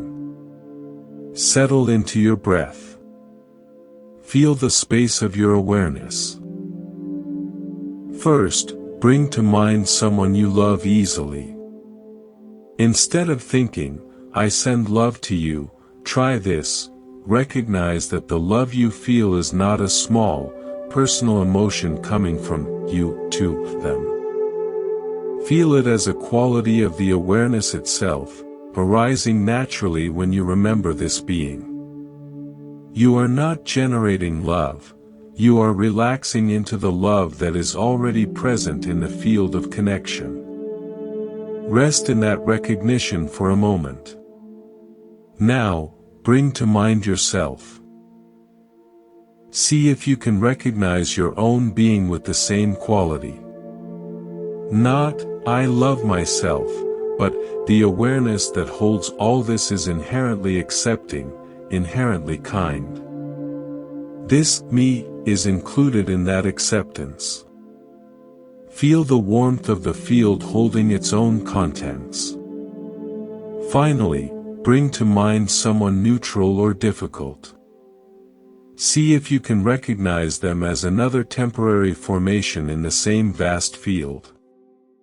Their anger, their pain, their confusion is just weather in our shared sky. You don't have to approve of their actions. Simply acknowledge the suchness of their being, as you would acknowledge a storm cloud. The sky doesn't send love to the cloud, the sky's nature is to hold it, without prejudice. This holding is the essence of compassion. In this practice, compassion is not something you do. It's something you acknowledge as the fundamental nature of connected existence when the illusion of separation is seen through. You are not building a bridge of love between separate shores. You are recognizing that you are the ocean, and all beings are waves within you. The care is inherent, impersonal, and infinitely deep. This is how emptiness loves. This is how no self cares. We've seen how deep insight naturally blooms into compassionate connection. But life is not a steady state of luminous understanding. We are cyclical creatures, subject to seasons. There are times when the sense of separation returns with a vengeance, when the mind clouds over, when the heart contracts, and all the teachings feel like words printed on tissue paper, dissolving in the rain of our mood. This is not a deviation from the path. It is the path. The real measure of our understanding is not how high we can fly in moments of clarity, but how gently we can land when we inevitably fall back to earth. This part of our journey is about that gentle landing. The art of integration, the practice of beginning again, and the profound peace found not in avoiding the dark, but in knowing how to sit within it. On a small, wind-scoured island off the coast of Newfoundland, a woman named Siobhan kept a lighthouse. Her world was one of extreme contrasts, the roaring fury of winter gales that made the stone tower tremble, and the profound, echoing silences of summer fog. Her task was simple: keep the light burning, the lens clean, the logbook updated. For years, Siobhan saw herself in opposition to the elements. The storm was an enemy to be endured. The fog was a thief, stealing her view. Her vigilance was a battle. She grew hard, lonely, and brittle. One autumn, a storm of historic fury struck. For 72 hours, the world was reduced to the scream of wind and the horizontal lash of salt spray. The lighthouse generator failed. Siobhan was plunged into absolute darkness and a silence more terrifying than the noise. Just the monstrous thuds of waves against the cliffs below. All her technology, her sense of control, was gone. Shaking, she lit the old kerosene lanterns that were the lighthouse's original heart. In their fragile, dancing light, she did the only thing left: she climbed the tower to manually wind the clockwork that turned the lens. The work was exhausting, repetitive. Crank, pause. Crank, pause. In the howling dark, with only the tiny sphere of lantern light, her world shrank to the feel of the cold metal crank in her palm, the grind of the gears, the counting of her own breaths between the wave crashes. In that stripped-down reality, a shift occurred. She wasn't fighting the storm anymore. She was a tiny, warm pulse of rhythm within it. Her cranking was not a defiant act against the chaos, it was a steady, biological beat, the heartbeat of the island itself. The storm wasn't outside her, it was the condition of her world, and she was its faithful counter-rhythm. The light she tended was not hers, it was a promise the land made to the sea, and she was its current instrument. When dawn finally came, and the storm blew itself out, Siobhan was not exhausted in the old, brittle way. She was deeply tired, but also deeply calm. She had been simplified to her essence, a keeper of rhythm and light. She had stopped being the separate guardian against nature and had remembered she was a functioning part of it. Her peace came from surrendering her battle stance and assuming her true role within the larger organism. After that, her relationship to the fog changed. Instead of resisting its blankness, she would sit in the tower, listening. In the fog, sound became uncanny. She could hear the breath of whales miles away, the drip of condensation, the faint bell of a buoy. The fog wasn't a thief, it was a teacher of deep, attentive listening. She learned that clarity isn't always about seeing far. Sometimes, it's about perceiving deeply what is immediately present. Siobhan's story is a masterclass in equanimity, upekkha, one of the key heart qualities in Buddhism. Equanimity is not passive indifference. It is the mental and emotional stability that allows you to be present with all experiences, storms and calms, clarity and fog, connection and loneliness, without being pulled off center. It is the ability to be the unwavering crank in the hand, the steady flame in the lantern, regardless of the weather. She learned this not by transcending her conditions, but by being so fully in them that the separation between keeper and condition dissolved. A central Buddhist image is the wheel of samsara, the cycle of conditioned existence driven by craving and aversion. Beings are depicted chasing pleasure and fleeing pain, spinning endlessly on the wheel's outer rim, from one temporary state to another, never satisfied. Our common instinct is to try to jump off the spinning rim onto a better, more spiritual part of the wheel. We trade chasing money for chasing enlightenment, but we're still chasing, still on the rim. The practice of mindfulness and integration offers a different solution. You don't jump off the rim. You move toward the hub. Imagine that wheel. The outer rim is spinning wildly, that's the world of changing circumstances, fluctuating emotions, and reactive thoughts. The very center, the hub, is perfectly still. The hub is your capacity for pure, non-judgmental awareness. Siobhan, in the storm, was thrown from the rim of controller/defender into the hub of simple, rhythmic presence. She stopped trying to control the spin of the weather, the rim, and anchored herself in the steady, rhythmic act of cranking, the hub. Her awareness became the still point. In our lives, we are constantly invited onto the rim. A criticism spins us into defensiveness, aversion. A compliment spins us into pride, craving. A worry spins us into future tripping. The practice is to notice you've been caught on the rim, and with great kindness, return your attention to the hub.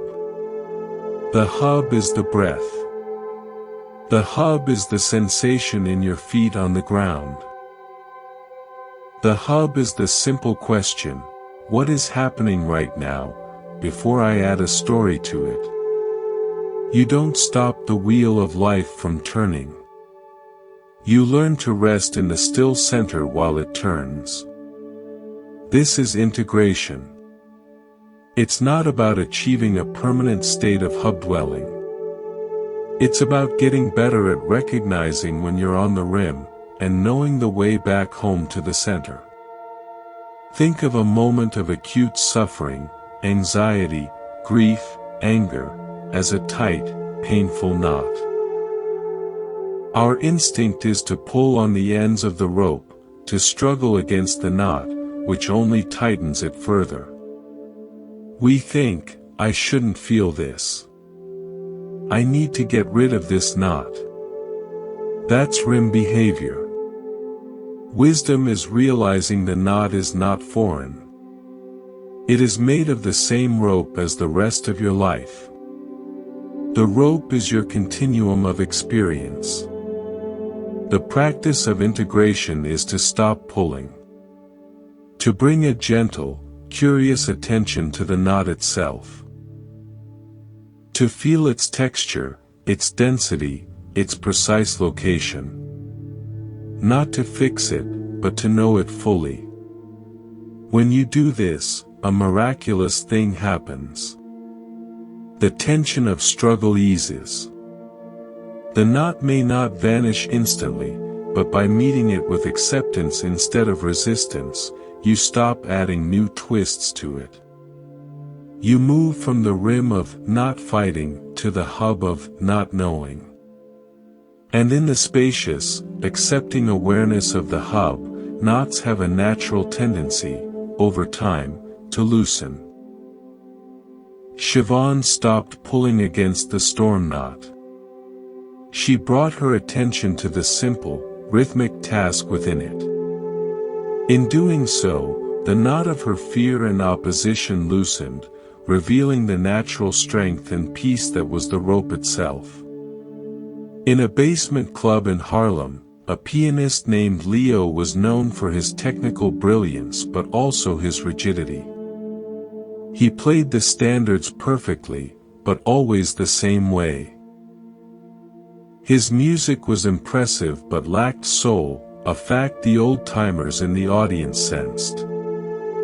He was frustrated, trying harder and harder to make the music swing, to force the feeling. One night, during a solo, a string on the old house piano snapped with a loud, discordant twang.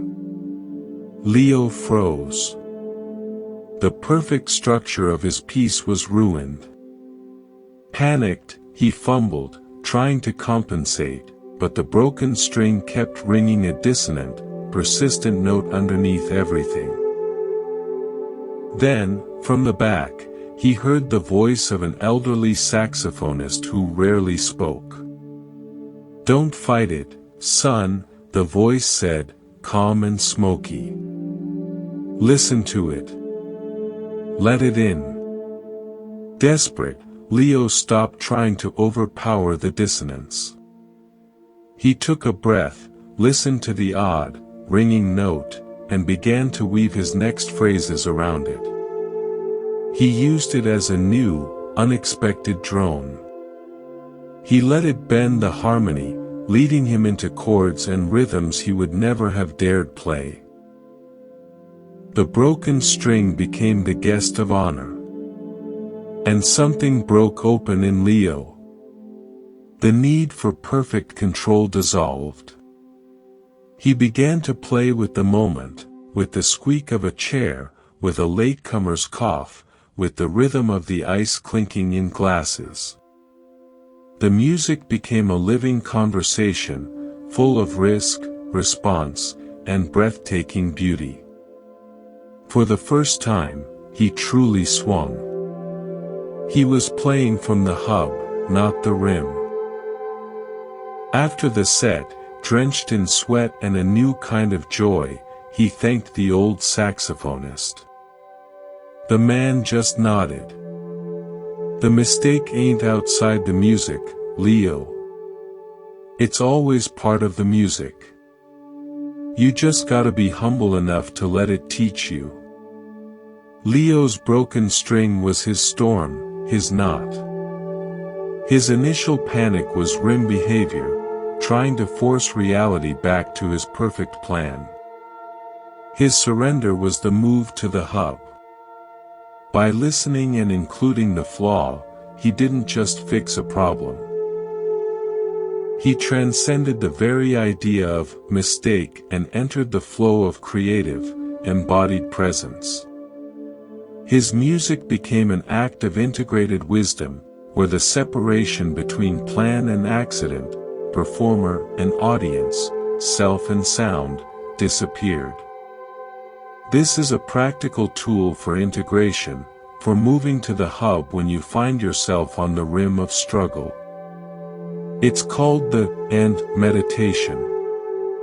When you notice a difficult state arising, say, anxiety, instead of resisting it, "I shouldn't be anxious."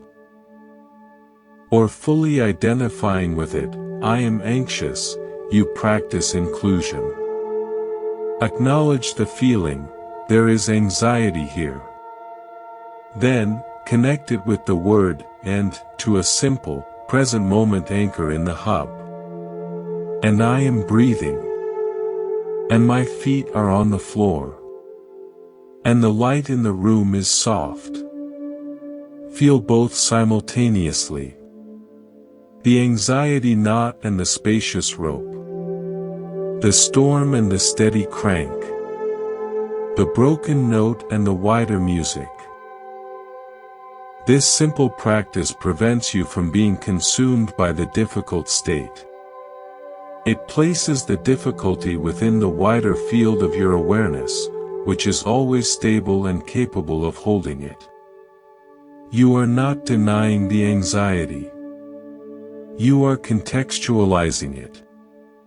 You are saying, "This is here, and it is not all that is here." This is the essence of integration. It's how we carry our glimpses into our storms, and find the stillness not apart from the chaos, but right in its heart. So now, in this moment, check in. Is there a slight tension, a worry, a weariness? Acknowledge it softly. Then, add an "and." There is this, and there is the sound of my breath. And there is the space around me. Rest in the "and." This is the hub. This is home. Integration teaches us to find the still hub within life's spinning wheel, to meet the storm without becoming it. But as this capacity deepens, a subtle and beautiful transformation begins. The need to find peace, to achieve stillness, to reach the hub, starts to fall away. What emerges is a simple, abiding recognition: the peace was never lost. The stillness was never elsewhere. The hub isn't a place you reach, it's what you've always been. This is the shift from seeking to being, from practice to presence. It's the realization that the path itself is the goal, and you have been walking it all along, even in your stumbles. This part of our journey is about that maturation. The fading of the seeker, and the simple, ordinary miracle of what remains. In the heart of London, tucked behind high walls, lies the Chelsea Physic Garden, a centuries-old sanctuary for medicinal plants. For 40 years, a man named Arthur tended a specific plot, the order beds, where plants are arranged not by beauty, but by their botanical families, a living map of relationship. Arthur knew every plant not just by name, but by habit. Which ones thirsted for sun, which ones wilted in the afternoon heat, which spread quietly by runner, which burst from seed. For decades, he saw himself as the caretaker, the knower, the one who intervened to maintain the perfect, scientific order. He pruned, staked, weeded, and labeled with meticulous care.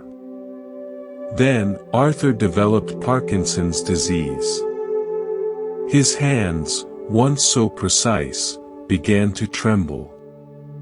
He could no longer wield shears with confidence or write the delicate labels. He was forced to retire. For a year, he stayed away, grieving the loss of his identity and his purpose. One spring day, he could bear it no longer. He returned to the garden, not as a gardener, but as a visitor. He went to his old plot. And he gasped. Without his constant intervention, the order beds had not descended into chaos. They had transformed. The strong, healthy plants had spread naturally. The delicate ones had found shelter in the lee of their robust cousins. Vines he would have ruthlessly cut back now draped gracefully, connecting one family to another. A bee balm had self-seeded into the mint bed, creating a vibrant purple and green tapestry. It was more beautiful, more alive, and more truly ordered than anything he had ever designed.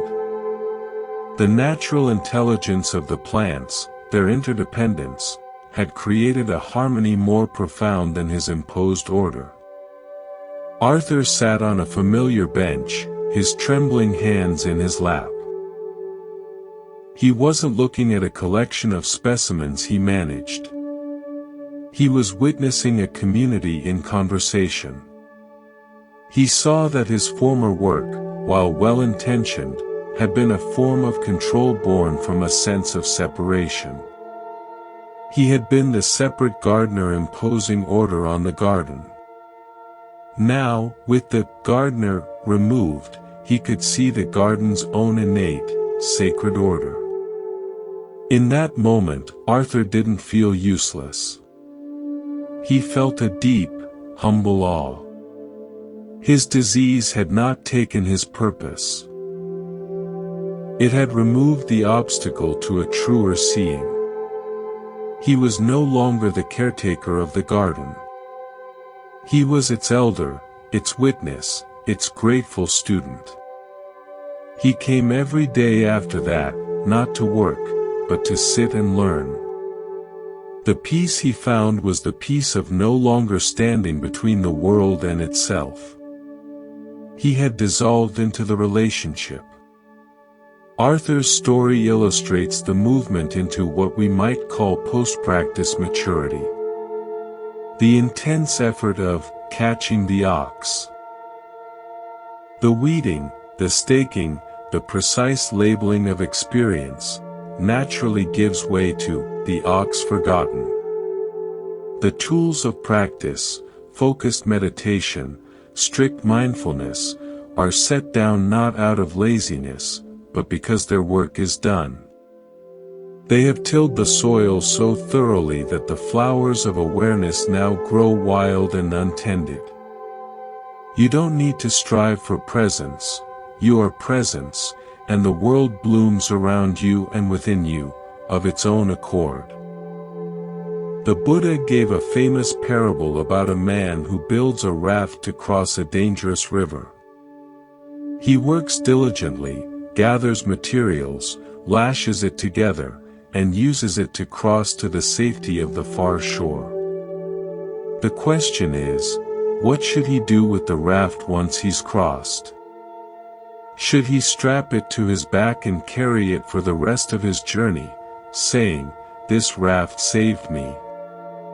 I must keep it forever"? No. That would be a foolish burden. The wise man leaves the raft on the bank, grateful for its service, and continues his journey unencumbered. Our spiritual practices, meditation, mindfulness, studying teachings, are the raft. They are essential, skillful means for crossing the river of suffering, confusion, and identification. But if we cling to them after they've served their purpose, they become new forms of identity and burden. We become meditators, mindful people, spiritual seekers, carrying our raft everywhere, weighing ourselves down with concepts of progress and attainment. Arthur left his gardening raft on the bank. His identity as the controller, the knower, the one who does the practice of ordering, was shed.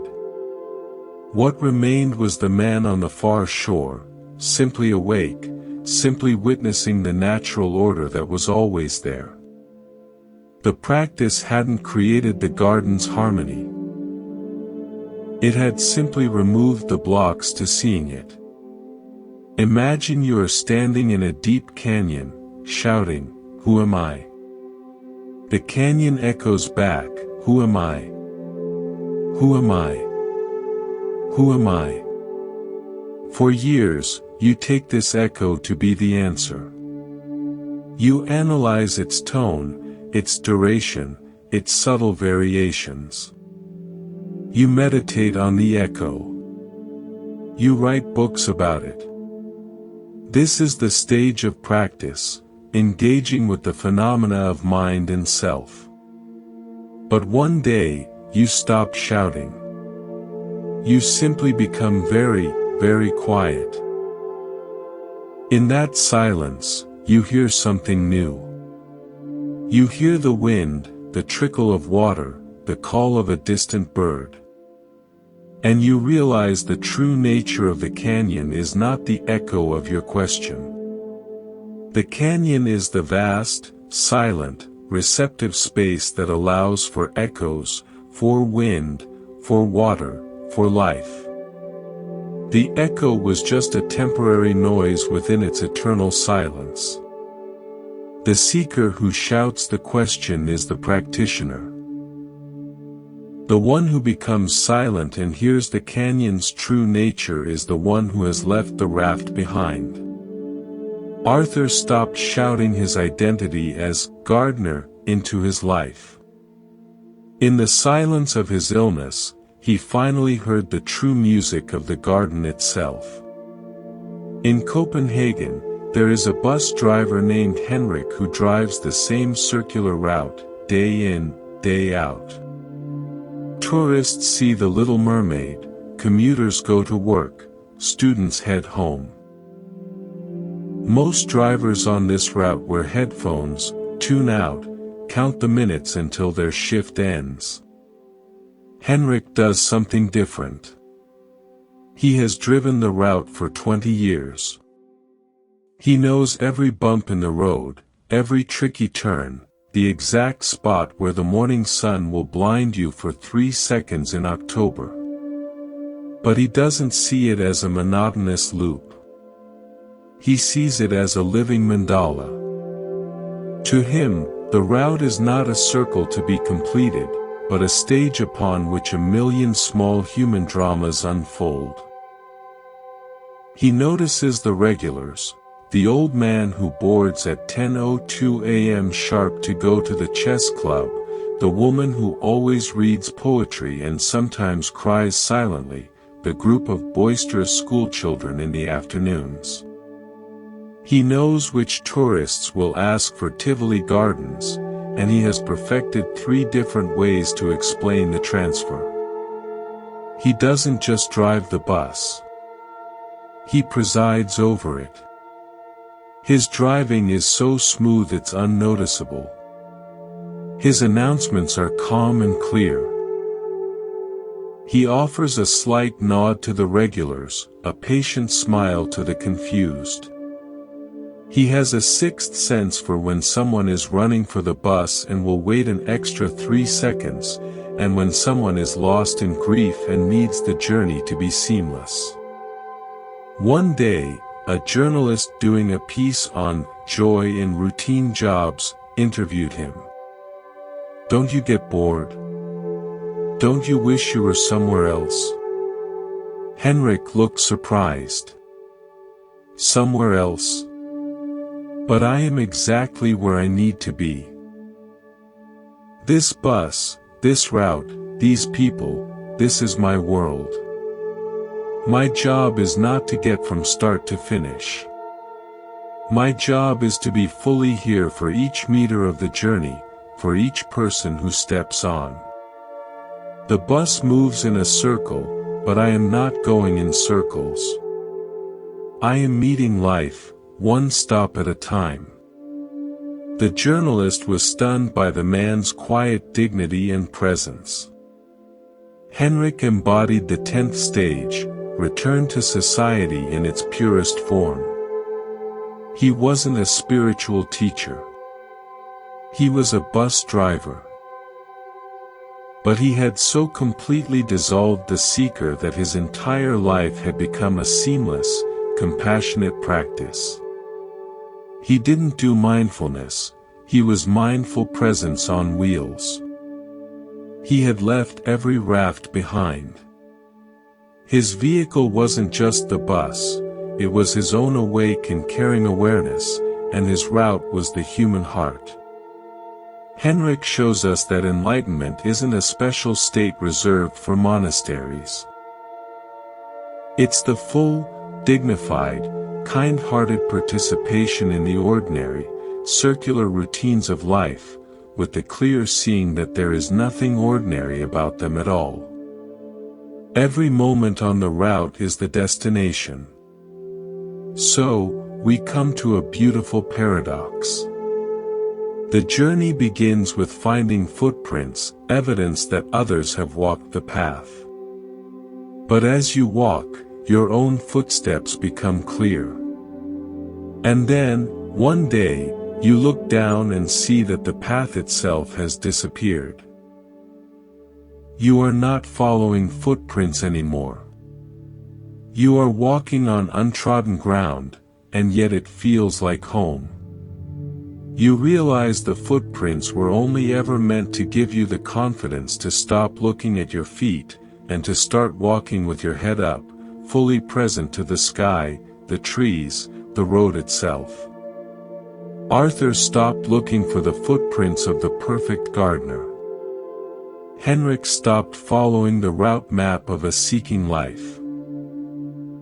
They both looked up and discovered they were already living in the promised land, and had been all along. The need for the path as a separate thing faded away, leaving only the walking, the being, the breathing. This is not an end, but a maturation. The child becomes an adult. The student becomes the living teaching.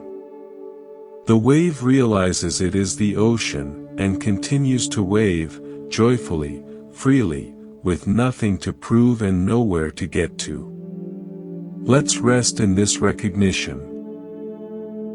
For the next minute, let go of any idea of progress, of practice, of getting somewhere. Simply be aware. Aware of listening.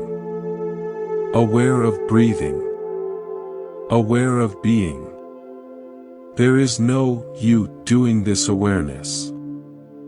There is just awareness, aware of itself. This is what Arthur felt in the garden. This is what Henrik knows on his bus. This is what remains when the seeker's story ends, the simple, undeniable, peaceful fact of being alive, here, now. When the seeker dissolves, what's left is not a void, but a vibrant, participatory fullness. We stop looking for the sacred in special places or states, and begin to perceive it woven into the very fabric of the ordinary. The final veil drops, and we see that the source of everything, the peace, the beauty, the mystery, is not hidden. It is expressing itself, completely and unreservedly, as this. As the sound of rain, the weight of a cup, the ache in a joint, the smile of a stranger. This is the stage of ultimate return, where the journey bends back on itself and we discover we never left home. This part of our exploration is about that complete, radical at-homeness in reality, exactly as it presents itself. On the island of Murano, famed for its glass, there was a master artisan named Juliana. Her specialty was creating vetro or retortili, glass with intricate, swirling threads of color embedded within clear crystal. The process was agonizingly precise. She would gather a molten gather of clear glass on her blowpipe, then roll it over pre-made rods of colored glass that would melt and stick as fine lines. She then had to reheat and blow, stretching and twisting the piece so the colored threads spiraled beautifully within the form, never breaking, never muddying. For Juliana, the enemy was always time. The glass had a working temperature, a fleeting, sweet spot between molten liquid and rigid solid. Her mind was a stopwatch, her body a tense instrument of control, fighting the natural cooling to impose her design. One day, a massive orders backlog and a malfunctioning furnace created unbearable pressure. Working on a large vase, she felt the familiar panic as the glass began to cool too quickly, the threads freezing in a clumsy tangle. In her frustration, she did something unthinkable. She thrust the piece back into the glory hole furnace, not to rework it carefully, but to utterly melt it down, to surrender it completely to the fire. She watched as the form she had struggled with dissolved. The vase slumped, the threads blurred and swam into the clear base, becoming indistinct clouds of color. It was a loss.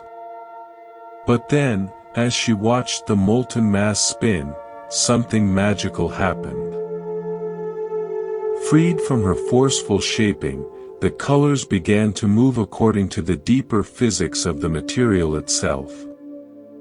They swirled and languid, natural patterns more beautiful than any twist she could deliberately create, like galaxies spinning in deep space, or ink dropped in water. Acting on pure instinct, she pulled the mass from the fire and blew. Not to make a vase, but simply to see what the glass and fire wanted to be. What emerged was not a symmetrical vase, but an organic, pod-like form.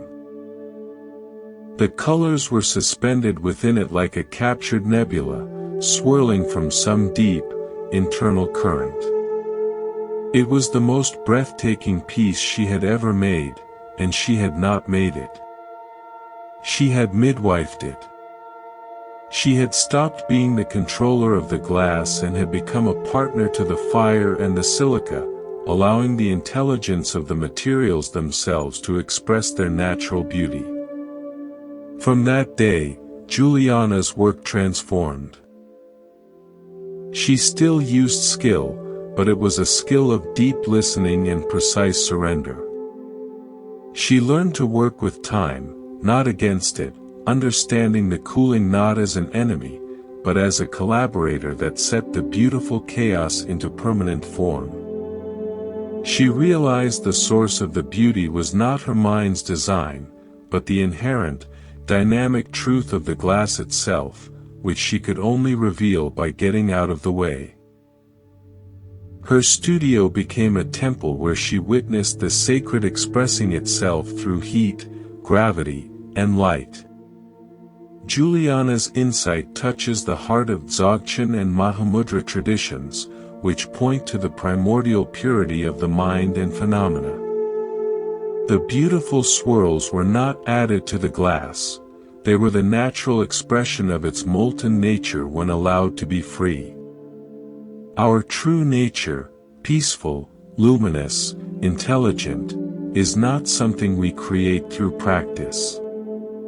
It is what we are. Practice is the heat that melts the rigid forms of our conditioning, allowing our essential nature to flow and express itself in its own, spontaneously perfect patterns. Juliana moved from being a sculptor of reality to a transparent conduit for reality. In Mahayana Buddhism, the ultimate nature of a Buddha is described as having 3 bodies, or dimensions. The most profound is the Dharmakaya. It is not a physical body. It is the formless, boundless, empty ground of being from which all forms arise. It is reality itself, in its suchness. The beautiful, unplanned glass piece was the Dharmakaya expressing itself as form. The swirling colors were its play. Juliana's controlling mind was the obscuration. When her will dissolved in frustration, the Dharmakaya shone through unimpeded. She didn't create beauty, she ceased interfering with the beauty that is the fundamental nature of the universe. This teaching asserts that samsara, the world of suffering, and nirvana, the world of peace, are not 2 different places. They are 2 different ways of seeing the same reality. Samsara is the Dharmakaya seen through the filter of ignorance, attachment, and aversion, like seeing the glass only as a problem of temperature control. Nirvana is the Dharmakaya seen clearly, in its naked is-ness, like seeing the glass as a dance of elemental intelligence. The source is the same. The difference is in the perceiving. When you fully realize this, every sight, sound, and sensation is recognized as the Dharmakaya communicating with itself. The crow's caw is the Dharmakaya. The traffic jam is the Dharmakaya. Your morning fatigue is the Dharmakaya. It's not that these are spiritual, it's that they are the vibrant, empty, luminous reality itself, and any judgment we place on them is just more of the Dharmakaya playing at being judgmental. This is the ultimate, radical inclusivity. Imagine your fundamental awareness is a pure, white, luminous screen. The Dharmakaya.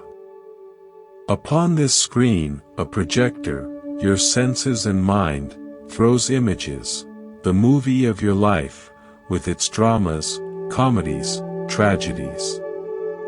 For most of our lives, we are completely absorbed in the movie. We believe the images are real, solid, separate. We cry at the sad parts, cheer at the victories. This is samsara. Wisdom begins when you start to notice the screen. At first, you see it behind the images. The images are still compelling, but you have a sense of a stable background. Deep insight is when you realize the images are made of the screen. There is no separation. The hero, the villain, the exploding car, they are all just modifications of the same screen light. They have no independent substance. This is the union of form and emptiness. Final awakening is forgetting the metaphor altogether. There is no longer a screen and images. There is just the showing. The movie playing is the screen expressing itself. The crying, the cheering, is the screen celebrating its own display. There is nothing that is not the sacred display. Juliana, when she stopped separating herself from the glass and fire, entered the showing. She and the process were one luminous event. In a vast, old natural history museum, an elderly night watchman named Walter made his rounds. His path took him through silent halls of minerals, past dioramas of extinct animals frozen in time, beneath the colossal skeleton of a blue whale suspended in the darkness. Most guards found the shift eerie, a lonely vigil among the dead.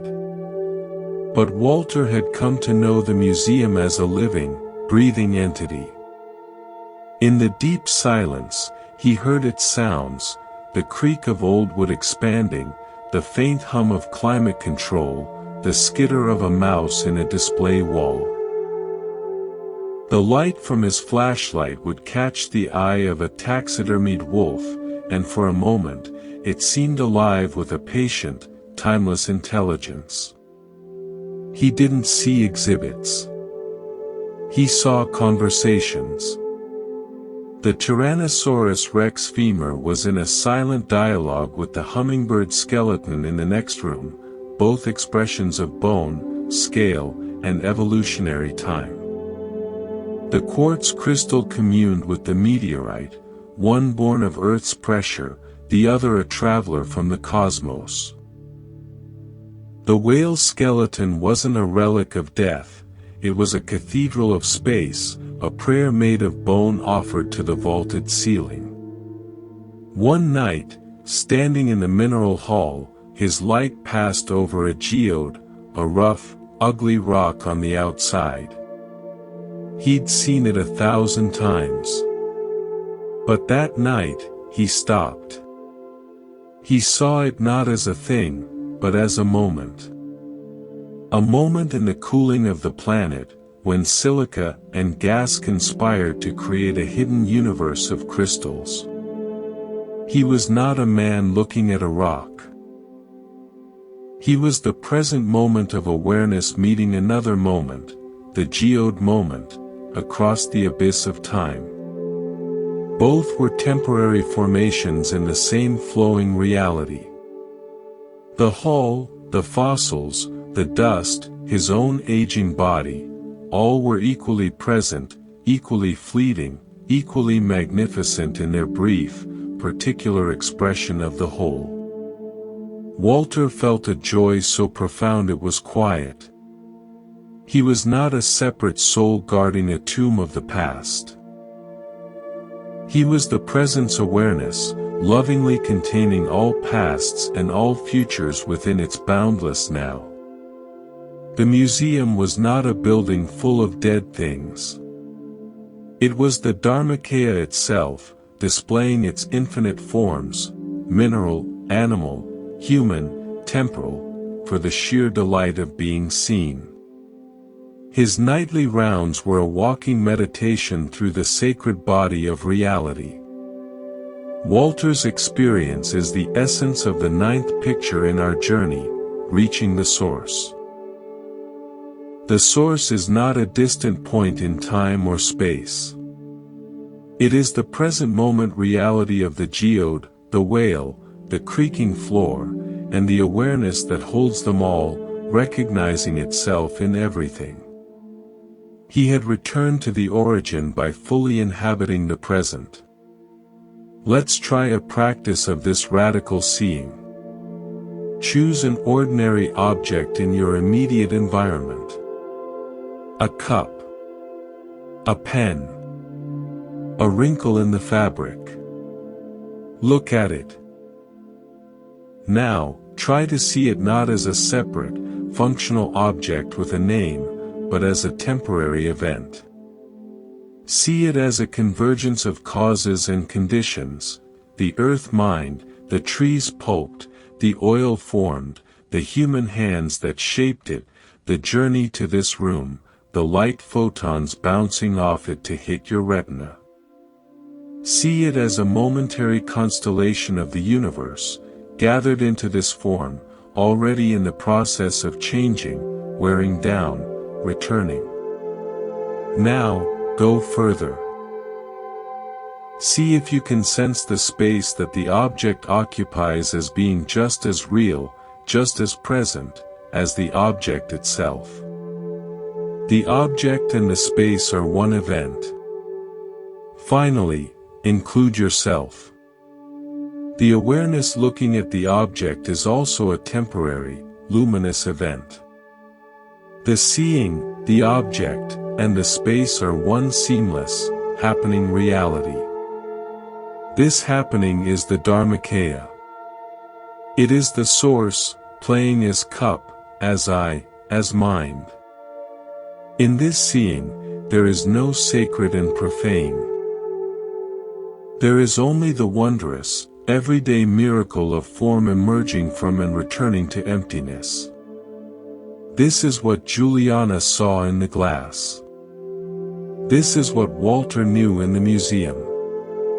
This is what is available to you, right now, in the simplicity of your own perception, when the seeking mind finally comes to rest. Peace is not a feeling to be attained. It is the nature of the ground upon which all feelings arise. You are that ground. Welcome home. We have arrived at a place of profound recognition, seeing the sacred in the ordinary, understanding ourselves as expressions of a boundless, intelligent reality. Yet life, in its infinite creativity, continues to offer challenges that test not our escape from difficulty, but our capacity to meet it with unwavering openness. The final integration is not about maintaining a permanent state of blissful recognition. It is about developing a resilience of heart so flexible, so inclusive, that nothing can break it, because it has learned to flow with, and even embrace, the breaking itself. This part explores that ultimate resilience, the peace that is not the absence of storms, but the ability to become the calm I within them, and eventually, to see the storm itself as a form of that calm. Dr. Lena Cruz stood in the Atacama Desert, the driest place on Earth. Her research involved drilling core samples from ancient salt flats, searching for microbial life in the hyperarid soil, life at the very edge of impossibility. The landscape was a lesson in austerity, blinding white salt pans, cracked and curling under a relentless sun, ringed by rust-colored mountains that hadn't felt rain in decades. Lena was a woman of data, of hypotheses, of proving things. But the desert began to work on her in silent ways. The sheer scale of emptiness, the absolute silence broken only by the wind's low moan, started to dissolve her sense of intellectual certainty. One afternoon, her drill hit a pocket not of soil, but of a strange, gelatinous substance, a microbial mat, a community of organisms surviving in a state of suspended animation for perhaps millennia, waiting for a moisture that might not come for another 1,000 years. In her lab tent, under a microscope, this edge of life revealed itself not as a struggle, but as a masterpiece of adaptation. These weren't organisms fighting the desert, they were the desert, in one of its possible forms. Their dormancy wasn't a failure to thrive, it was a perfect, patient harmony with an environment of extreme scarcity. They hadn't conquered the desert, they had become its secret, living rhythm. Staring into that microscopic world, Lena had a realization that recontextualized her own struggles with anxiety and ambition. She had been seeing her inner life as a hostile environment she needed to conquer or fix, to drill through to some solid, certain answer. But what if her anxiety, her moments of feeling barren and stuck, were not enemies?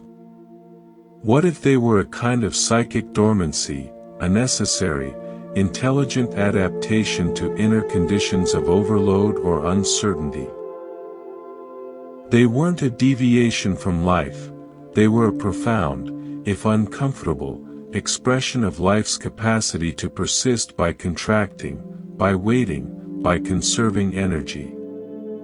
The desert taught her radical acceptance.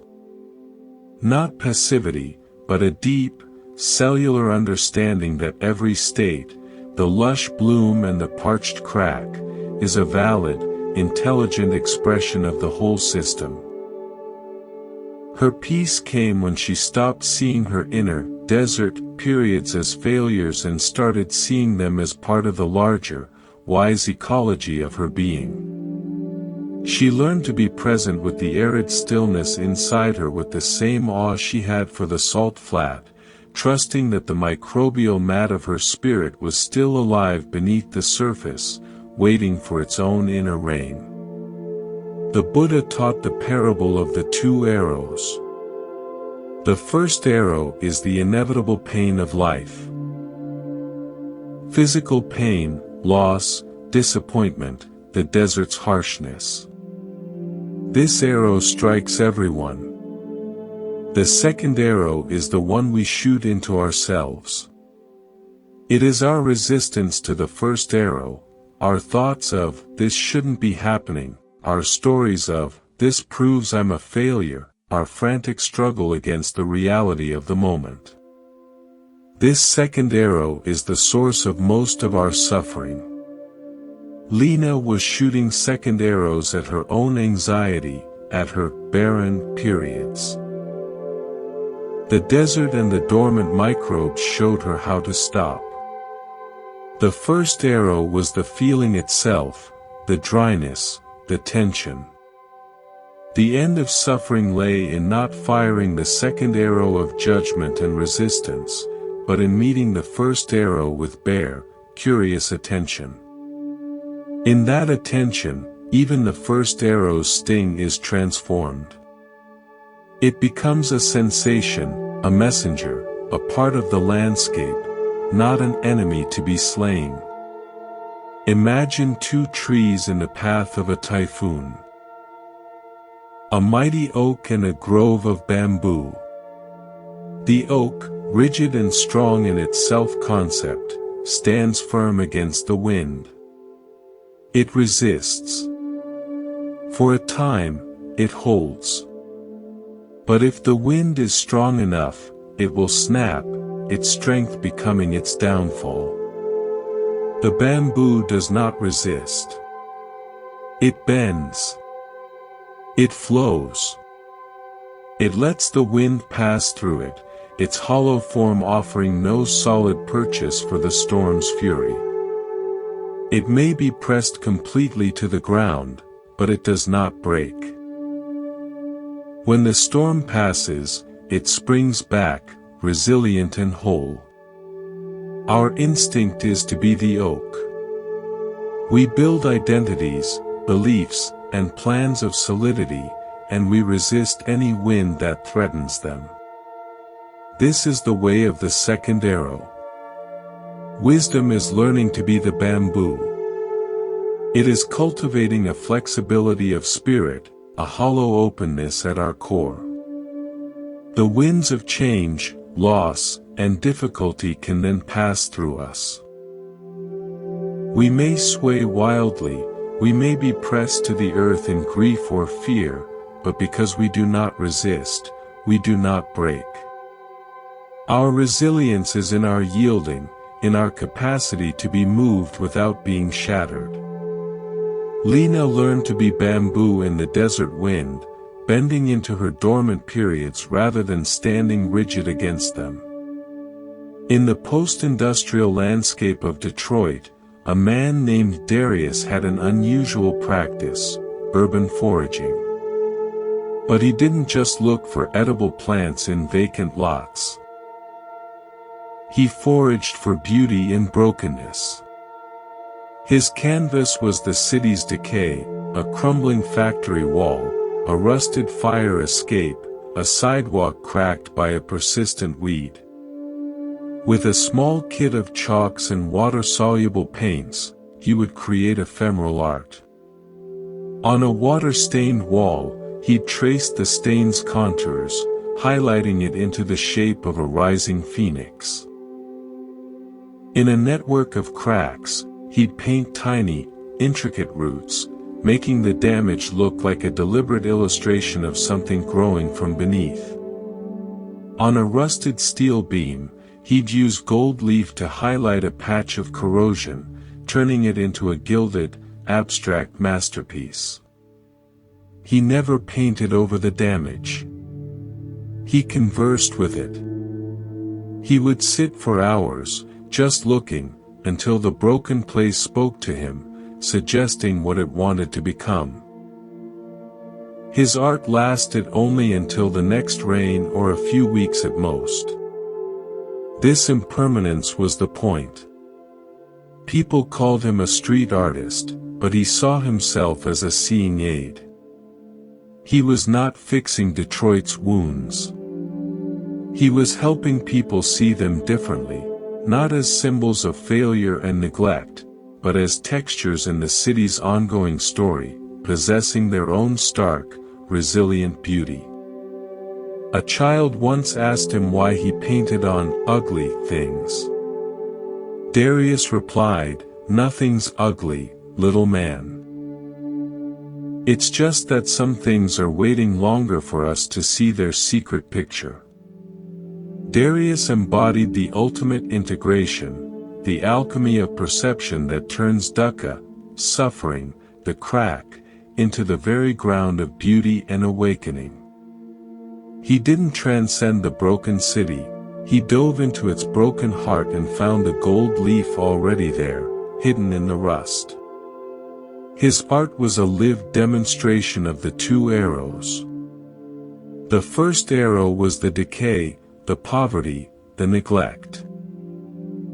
The second arrow was the narrative of ugliness, failure, and hopelessness. Darius refused to shoot the second arrow. Instead, he picked up a brush and, with breathtaking respect, asked the first arrow, "What are you really? What song can we sing together?"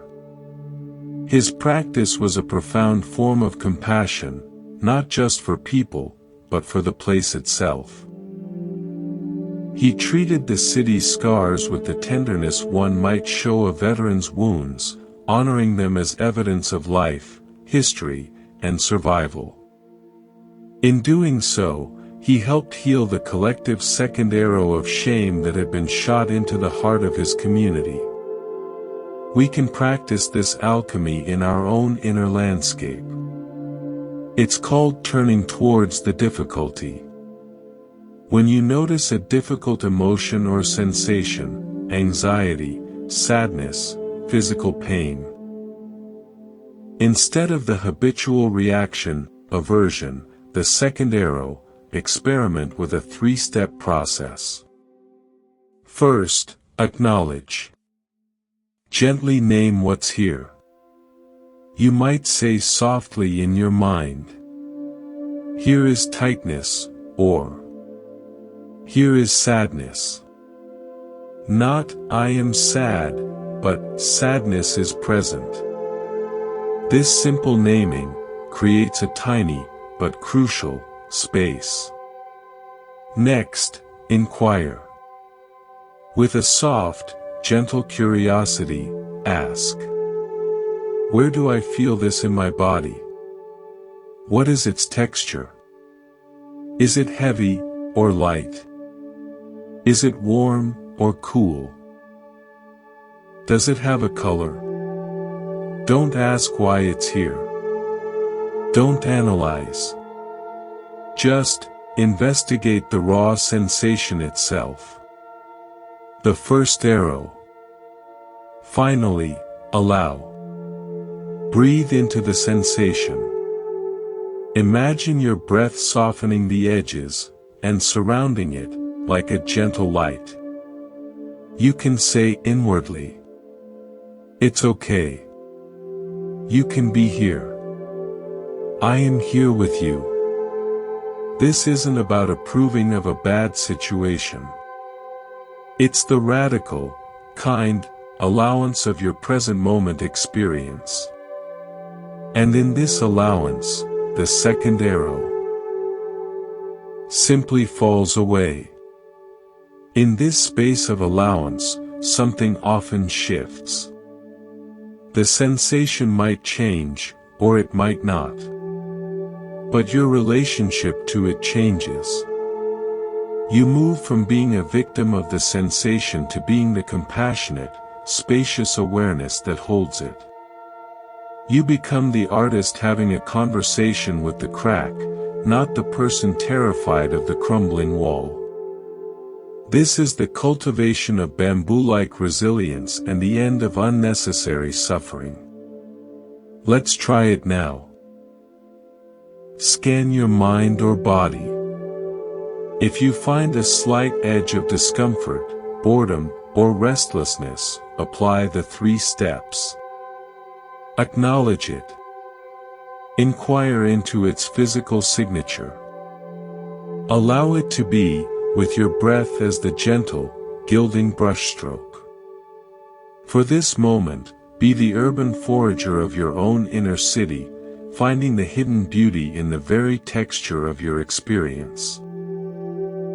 The journey we're on has taken us through the recognition of suffering, the discovery of footprints, the struggle and surrender of practice, glimpses of unity, the deep understanding of emptiness, and the flowering of compassion and resilience. We've learned to stop shooting the second arrow and to meet life with a flexible, bamboo-like strength. Now, we come to a quiet, deeply personal realization.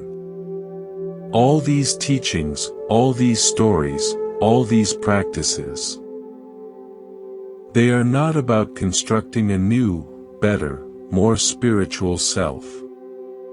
They are about the gentle, continuous unlearning of the stories that have kept us feeling small, separate, and inadequate.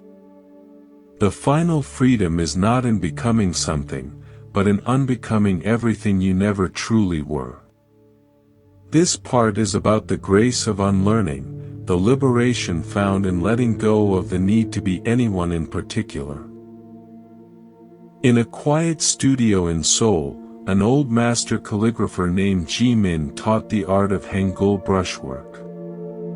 Students came to learn precision, control, and the perfect reproduction of classical forms. Ji-min's own work, however, had evolved beyond mere form. He had a unique practice for his advanced students. He would give them a single, simple word to write, baram, meaning wind. For weeks, they would practice, striving for the perfect balance of the characters. Then, when he sensed their striving had peaked, he would take them outside on a windy day to a large courtyard with a bucket of water and a floor brush as wide as a man's arm. Now, he would say, "Write wind.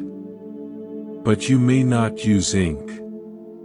You must use the wind." Baffled, the student would dip the huge brush in the bucket of water.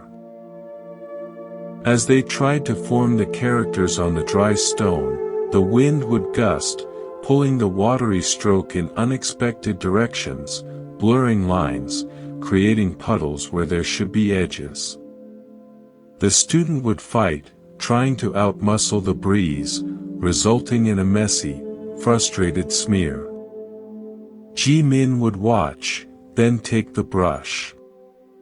He would close his eyes for a moment, feeling the wind on his skin. Then, with eyes open but soft, he would dip the brush and follow. He didn't impose the character onto the courtyard, he allowed the wind to suggest the first stroke, then the next. His body moved in a fluid dance with the gusts and lulls. What appeared on the stones wasn't a perfectly legible wind. It was a visual echo of wind itself, a sweeping, transient, beautiful pattern of wet and dry that evaporated even as you watched it. It was wind, writing itself. He would turn to his student and say, "You tried to write about the wind. You must let the wind write through you. To do that, you must forget the character. You must forget the hand that holds the brush. You must become so empty that only the wind and the stone remain, meeting in this moment." That is the true calligraphy of wind. Ji-min's lesson is the essence of unlearning. We spend our lives trying to write the perfect character of self. I am this kind of person, with these traits, these accomplishments, this story. We strive, control, and fight the winds of circumstance that threaten our carefully drawn identity. This striving is the source of our tension. Freedom is the willingness to put down the ink of fixed identity and pick up the water brush of empty awareness. It is allowing the winds of experience, joy, loss, change, boredom, to write their transient patterns through us, without clinging to any of them as a final definition of who we are. The masterpiece is not a permanent, perfect form. It is the graceful, evaporating dance of presence with the present moment. The Buddhist psychologist and teacher Rabina Korten once used a powerful metaphor. She said our sense of a solid, separate self is like a silkworm's cocoon. The silkworm spins the cocoon from its own saliva. It's a sticky, constricting trap, but it feels like safety, like home, like identity. Our thoughts, judgments, memories, and beliefs are the silk. We spin them constantly. I'm not good enough. I need to be respected. This is my story.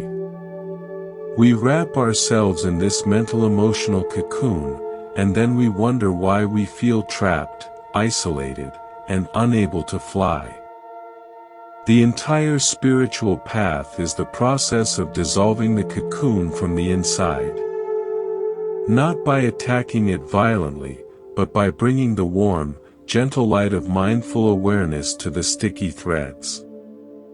As you shine this light on a belief like, I must be perfect, you see its constructed nature. You feel the tension it creates. And in that seeing and feeling, its power to bind you weakens. The thread softens, dissolves. Thread by thread, the cocoon unravels. What's revealed is not a better, more spiritual worm. What's revealed was there all along, the capacity for flight. The butterfly wasn't created by the path, it was imprisoned by the self-spun cage. Ji-min was teaching his students to dissolve the cocoon of the calligrapher identity, to stop spinning the silk of perfect form, so the natural intelligence of movement and perception could fly free. Imagine your collection of self-concepts, your personality, your history, your opinions, as a distinct, well-shaped cloud in a vast sky. You point to it and say, that's me. You worry about its shape, you defend its borders from other clouds, you mourn when the sun threatens to evaporate it. Meditation and wisdom are like a steady, warming sun and a broadening sky. As you rest as awareness, the sky, the cloud is still there, but it's seen in context. You notice it's made of the same vapor as all other clouds, the same substance as the sky's moisture. You see it constantly changing shape. You feel less identified with its temporary form. Deep unlearning is when the cloud simply dissolves back into the sky. Not with a dramatic pop, but gently, inevitably. There's no longer a cloud me separate from the sky awareness. There is just the sky, sometimes manifesting as cloud-like patterns of thought and habit, sometimes clear and empty. The fear of disappearance vanishes, because you realize you were never the cloud to begin with. You were the sky, pretending to be a cloud. Ji-min's student was clinging to the cloud of the character for wind. The master showed him he was the sky, in which the wind and the water could play without forming a single, permanent cloud. General James Thorne, Ret., had lived a life of command. For 35 years, his identity was structure, hierarchy, strategy, and control. Retirement in a Vermont farmhouse was, for him, a form of captivity. The silence was deafening. The lack of orders to give, problems to solve, left him feeling hollow and useless. He tried to impose order, manicuring the lawn with military precision, scheduling his day in 15-minute blocks, but it felt like a pathetic pantomime. One winter, a historic blizzard buried his property. His generator failed. The phones went down. His meticulously ordered world was wiped clean by 3 feet of snow and utter silence. For the first 2 days, he paced, furious at the helplessness. On the 3rd day, exhausted, he simply sat by the frozen window. With nothing to command, his mind began to quiet. He watched the snow fall, not as a problem, but as a phenomenon. He noticed the incredible, soft silence it brought. He saw the chickadees at his feeder, their frantic energy a tiny drama in the white stillness. An old memory surfaced, unbidden, himself as a boy, lying in a Michigan snowdrift, making snow angels, feeling the cold seep through his coat with a thrilling aliveness. That boy had no rank, no strategy. He was just a part of the winter. Something broke open. A tear traced a line down his weathered cheek. He had spent a lifetime building the cocoon of the general, an identity of immense strength and responsibility.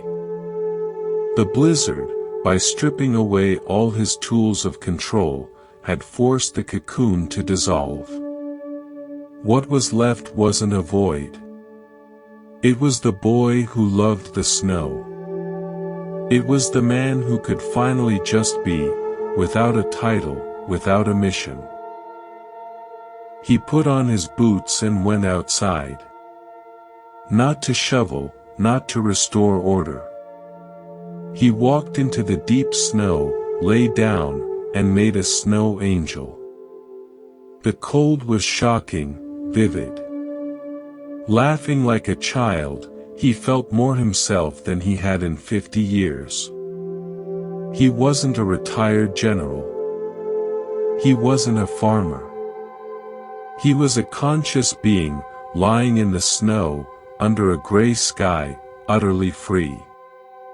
General Thorne's unlearning was involuntary but profound. The blizzard was his master calligrapher, forcing him to write with the wind. His story shows that unlearning isn't always gentle. Sometimes life itself delivers the storm that dissolves the cocoon. Our practice is to prepare the ground of our awareness so that when those storms come, we can recognize the liberation they offer, rather than desperately trying to rebuild the ruined cage.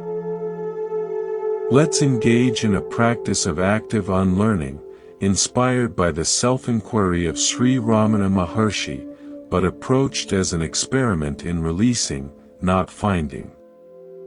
Settle into a comfortable posture. Take a few deep breaths. Now, silently ask yourself the question, who am I? But here is the crucial instruction, do not answer.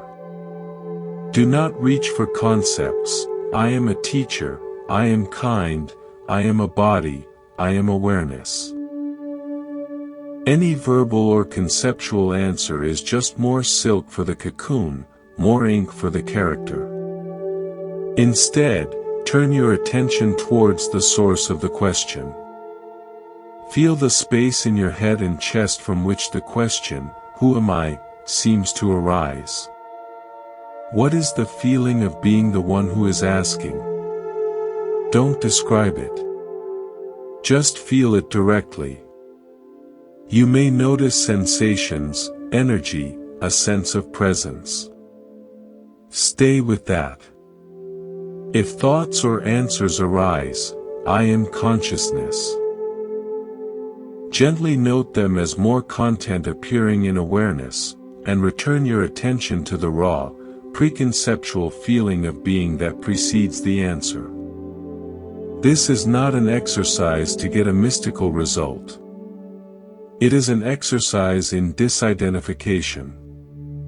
Every time you refuse to answer the question with a concept, you weaken a thread of the cocoon.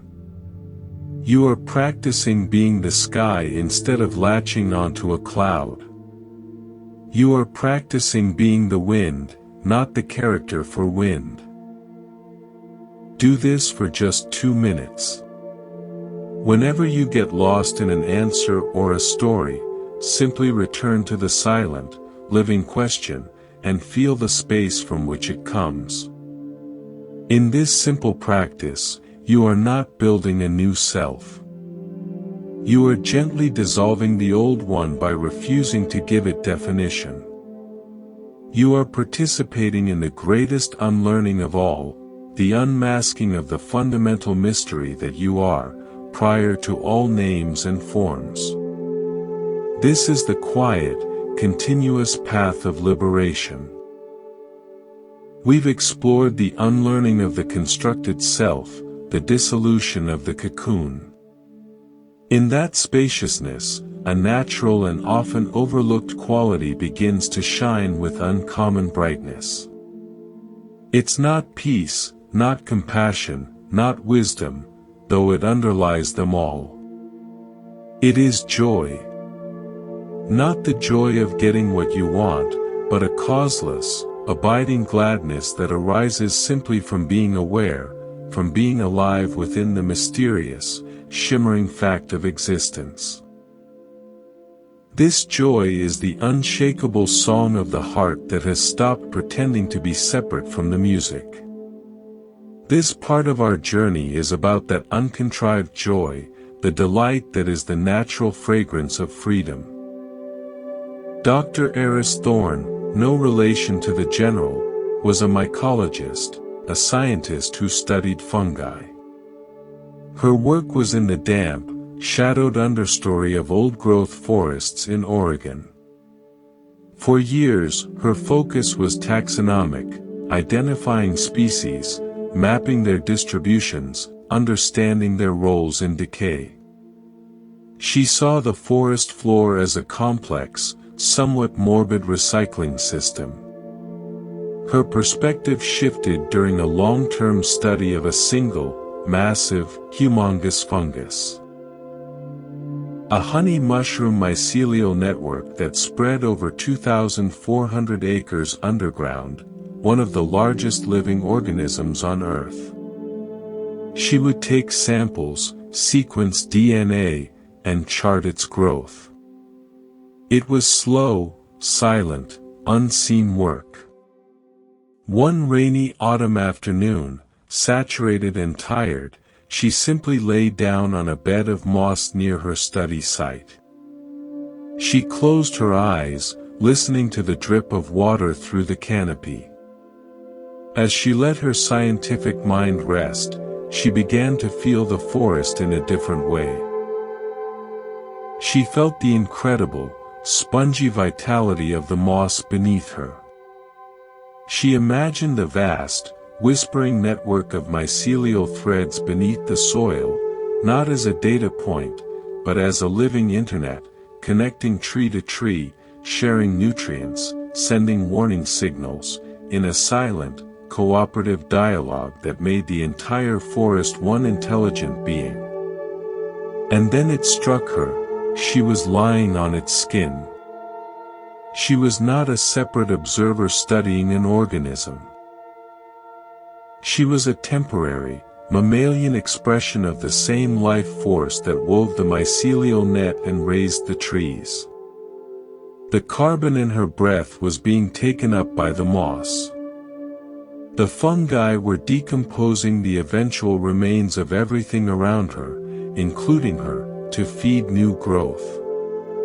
There was no separation, only an endless, playful, transformative exchange. A bubble of joy rose in her chest, so sudden and pure it made her laugh out loud in the empty woods. It was the joy of realizing you are not a guest in the universe. You are the universe, delighting in one of its countless, temporary forms. The humongous fungus wasn't just an organism she studied, it was a relative, a vast, patient uncle in the family of life. Her scientific work didn't diminish in importance, it was infused with a sense of sacred play. She was no longer just a mycologist, she was the forest, knowing itself through a human mind that loved spores and DNA. This was mudita. Sympathetic or appreciative joy, extended to the entire web of existence, of which she was an intimate, delighted part. Buddhist psychology identifies joy, pity, and happiness, sukha, as factors of awakening. They are not rewards for good behavior, they are natural byproducts of a mind that is coming into alignment with reality, a heart that is shedding the burdens of separation. Think of your fundamental awareness as a clear, still pond. The ordinary, unawakened mind is like that pond's surface constantly churned by the winds of craving and aversion, clouded by the mud of judgments and stories.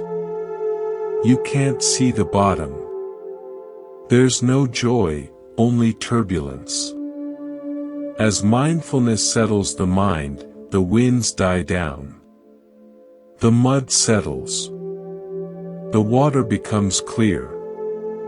This clarity and stillness are inherently pleasant. This is piti, a uplifting, energizing joy. You can now see the beautiful pebbles and sand at the bottom. This is sukha, a deeper, peaceful happiness. The joy wasn't added, it was revealed when the obscurations were removed. Erisa's joy in the forest was the pity of sudden, clear seeing, the thrilling realization of interconnection. The abiding, warm happiness she felt afterwards was the sukha of abiding in that interconnected view. Her joy was causeless because its cause wasn't an external event. It was the internal event of the clouds in her mind parting, revealing the always present sun of non-separation. Remember the kaleidoscope metaphor? The unawakened state is being completely absorbed in, and identified with, the current pattern, worried it might change. A glimpse of insight is the startling, beautiful shake that creates a new pattern. Uncontrived joy is what happens when you forget the patterns altogether and become fascinated by the light itself. The child who stops caring what shape the colored glass makes, and instead is utterly mesmerized by the sheer, brilliant fact of the light streaming through the tube, dancing and sparkling, that child is in a state of causeless joy. The content, the pattern, is irrelevant. The source, the light, is everything, and it is delightful. Eris stopped being fascinated solely by the pattern of the fungal network, its taxonomy, its size, and became enchanted by the light of life that was expressing itself as network, as tree, as scientist, as rain. She was the child, suddenly aware of the magical light source behind all the changing forms. Malcolm had the kind of voice that felt like worn flannel and honey. For 30 years, he hosted the late-night classical music show on a public radio station in the Midwest. His was the voice that accompanied night shift workers, insomniacs, and students cramming for exams. He was a connoisseur of melancholy, the perfect adagio for a rainy night, the somber cello suite for a lonely heart. Privately, Malcolm struggled with a low-grade, persistent melancholy of his own, a feeling that life's brightest themes were always followed by a minor key coda. He sought his role as a companion in sadness, a curator of beautiful sorrow. One night, during a broadcast of a particularly soaring, joyful Brandenburg concerto, the station's ancient transmitter developed a bizarre glitch. It began to intermittently pick up and overlay snippets from other broadcasts, a fragment of a baseball game, it's a deep drive to left field, a few words from a Punjabi-language talk show, a burst of static that sounded like geese, the chime of a distant railroad crossing. At first, Malcolm was horrified. His perfect, curated atmosphere was ruined. He reached to cut to a recorded backup. But as his hand hovered over the switch, he paused. He listened. The joyful Bach phrases were now punctuated by the crack of a bat, woven through with rapid, musical Punjabi, underscored by metallic geese static and lonely train chimes. It wasn't chaos. It was a symphony of the actual night. It was the whole, messy, beautiful, interconnected world talking and singing all at once, with Bach as just one glorious voice in the choir. He started to laugh, a deep, rich sound that went out over the airwaves. He didn't switch away. For the rest of the piece, he let the collage play. After the music ended, in the quiet, he spoke to his microphone, his voice softer than usual. "You know," he said, "we spend so much time trying to curate our experience. To separate the beautiful from the mundane, the sacred from the profane. We build walls between channels. But sometimes, the walls break down. And you hear it all, the concerto and the baseball game, the sorrow and the joy, the far away and the right here, all as one, wild, unrehearsed piece. And it's all, music. Good night, wherever you are, on whatever channel you find yourself tonight." That night was a turning point. Malcolm didn't lose his love for the profound beauty of sadness.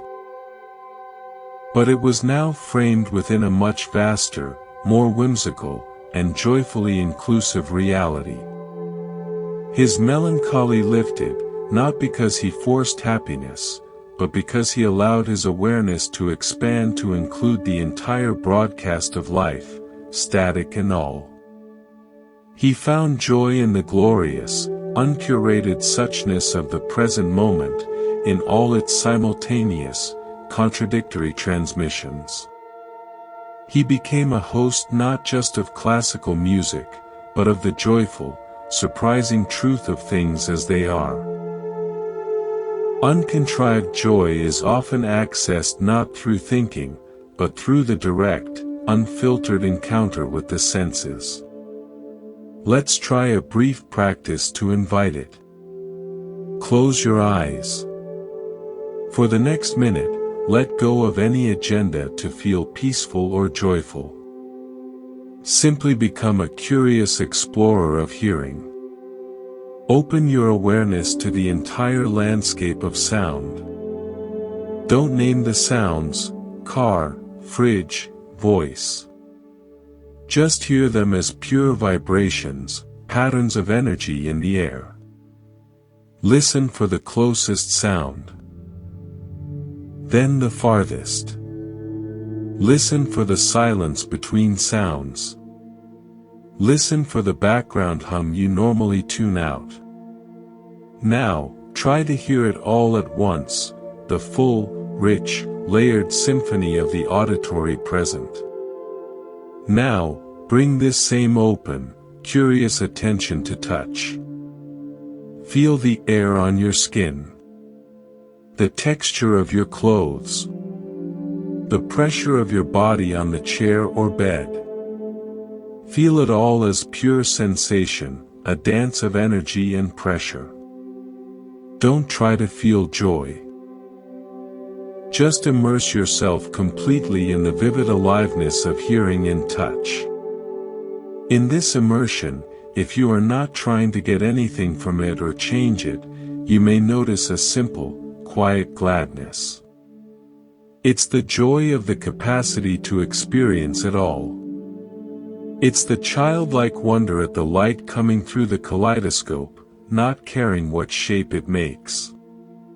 It's the joy Eris felt when she became the forest feeling itself. It's the joy Malcolm found when he heard the whole night singing at once. This joy isn't something you create. It's what you are, when you are fully present and undefended. It is the heart's native song, and it has been playing all along. We have traveled a long road together, from the first whisper of discontent to the unshakable joy of being. We've met the ache, followed footprints, struggled and surrendered, glimpsed our true nature, dissolved the self, and discovered a compassion and happiness that needs no cause. Now, as our time together draws to a close, we arrive at the simplest and most profound understanding of all. The entire journey, with all its stages and stories, its pains and its ecstasies, was never about reaching a distant shore called peace. It was always about realizing you are the ocean. And you have always been home. This final part is a gentle synthesis, a returning to the breath where we began, carrying with us the quiet knowing that the path ends where it started. In the utter simplicity and sufficiency of this. In Budapest, an elderly man named Istvan had a peculiar routine. Every morning at dawn, he would walk to the same bench on the Margaret Bridge overlooking the Danube. He didn't feed the gulls. He didn't read the paper. He would simply sit, his hands resting on his knees, and watch the river. Tourists assumed he was a lonely widower, lost in memory. But Istvan was engaged in a subtle, lifelong practice. He called it fishing for the present. He would watch the water, not as a single, monolithic flow, but as an infinite series of waves. Each wave would arise from the flat surface, gather itself into a unique shape, a shimmering curve, a little peak crowned with foam, hold its form for just a moment against the blue-gray sky, and then surrender, dissolving seamlessly back into the body of the river, making way for the next. He saw his thoughts and feelings exactly like these waves.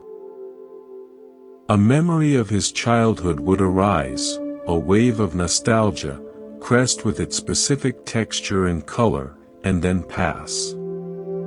A worry about his granddaughter would form, a wave of anxiety, peak, and subside. A moment of appreciation for the morning light would swell and fade. He didn't fight the bad waves or cling to the good ones. He simply watched them all with the same gentle, impartial attention he gave the Danube. He was not the waves. He was the riverbed, the deep, silent space that allowed for the endless, beautiful play of arising and passing away. One summer morning, a young woman, clearly distressed, sat heavily on the far end of his bench, crying quietly. Istvan said nothing. He continued his watching. After a long while, her tears subsided. She noticed him, his serene posture, and the quality of his attention that seemed to include her without intruding. "The river is beautiful," she said finally, her voice thick. "Yes," Istvan agreed, not turning. "But it is never the same river. And it is always the same river." She was quiet, considering this. "It just keeps going." "It does," he said. "And everything it carries, the leaves, the reflections of clouds, the secrets people whisper to it, it carries for a while, and then lets go. It has no choice. To flow is to let go." He wasn't preaching. He was simply sharing what the river had taught him. The young woman sat for a while longer, then stood, nodded to him with a softer face, and walked away. Istvan returned to his watching. He hadn't solved her problem. He had offered her the metaphor of the river, and a living example of being the riverbed, stable, deep, and unshaken by whatever waves of emotion flowed across its surface. Istvan embodied the culmination of the path, ordinary wisdom. He needed no temple, no robes, no special title.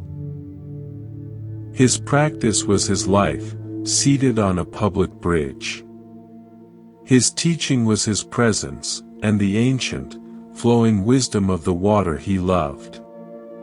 He was the living expression of the 10th stage, the return to society as a simple, calm presence whose very being was a quiet reminder of the deeper current beneath the surface turmoil of life. If we were to draw a mandala of the journey we've shared, it wouldn't be a linear path from A to B. It would be a circle, with a single point at the center. The outer rim of the circle is painted with all our stories: Emil the watchmaker, Maya the forester, Lena in the desert, Darius in Detroit, Eris in the forest, Malcolm on the radio, Istvan by the river. Each story is a facet, a unique expression of the same central truth encountering different conditions. Moving inward, we find the rings of core teachings: dukkha, anicca, anatta, sunyata, the two arrows, the raft, the net of Indra, the two wings of wisdom and compassion. These are not rules to obey, but maps of the territory of human experience, verified by each of our storytellers in their own way. At the very center is the single point. This point is awareness itself. Silent. Empty. Luminous. It is the screen before the movie, the sky before the weather, the riverbed beneath the waves, the source of the light in the kaleidoscope. The entire journey is the process of the stories on the rim realizing they are made of the teachings in the rings, and the teachings realizing they are just descriptions of the activity of the central point. And finally, the central point realizing it is not a point at all, but the boundless space that contains the entire mandala. You are not a story on the rim. You are the whole mandala. You are the awareness, the teachings, and the stories, all at once. The seeker was just one story the mandala was telling itself. The finding is when the mandala rests in its own completeness. I'll share one final, personal fragment. Years ago, I lived near a small Zen monastery. Every evening, just after sunset, a deep bronze bell would be struck, once. The sound would roll down the mountain, through the pines, and into the valley. It wasn't a call to prayer. It was, I was told, just the evening bell. For a long time, I would stop whatever I was doing to listen. I'd try to grasp the sound, to extract some meaning from it. I'd think, this is so peaceful. I wish I felt like this all the time. I was trying to possess the bell's peace. One evening, busy and frustrated, I heard the bell and felt a pang of longing. I've lost the peace, I thought. In that moment of honest defeat, I stopped trying. I just heard it. And I realized the bell wasn't offering peace. It was peace. The single, resonant note wasn't separate from the silence that came before and after it. The note was the silence, singing. My listening wasn't separate from it either. The hearing, the bell, the evening air, the feeling of longing, the subsequent release, it was all one seamless event. There was no me listening to a peaceful bell. There was just the bell of the evening, manifesting as sound, as ear, as mind, as the very thought, ah, the bell. That was the end of seeking for me. Not because I achieved a permanent state, but because I saw, clearly and irreversibly, that what I was seeking was always the nature of the seeking itself. Peace wasn't a product to be obtained from a bell, a meditation, or a teaching.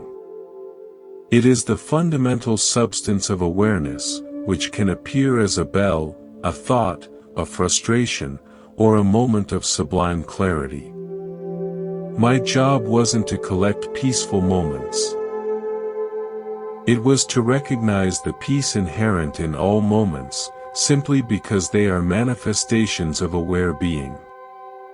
So, as we conclude, I offer not a new technique, but an invitation to what we might call the practice of no practice.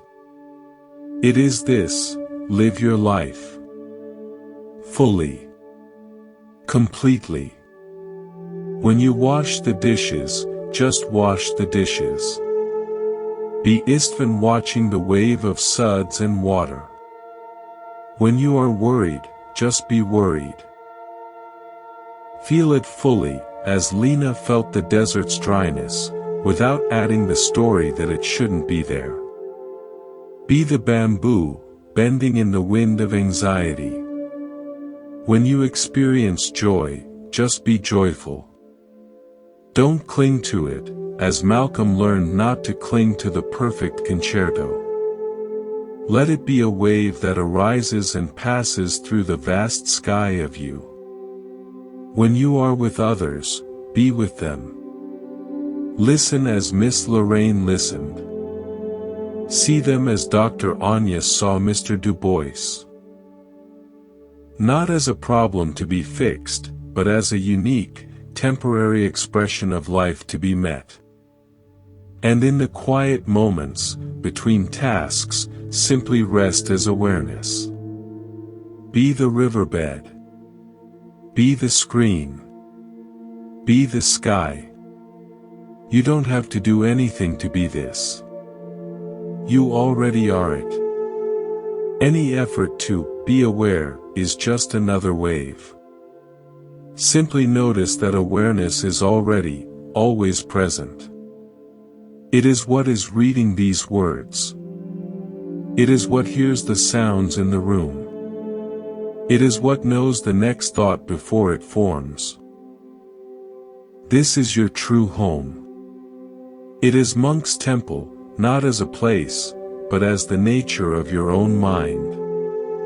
It is always open. You are always welcome. The stories are told. The teachings have been shared. But this is not an ending. It is a breath.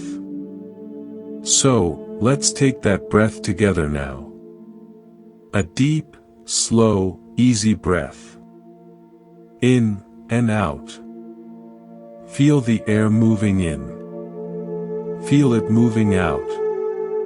There is nothing you need to change. Nothing you need to become.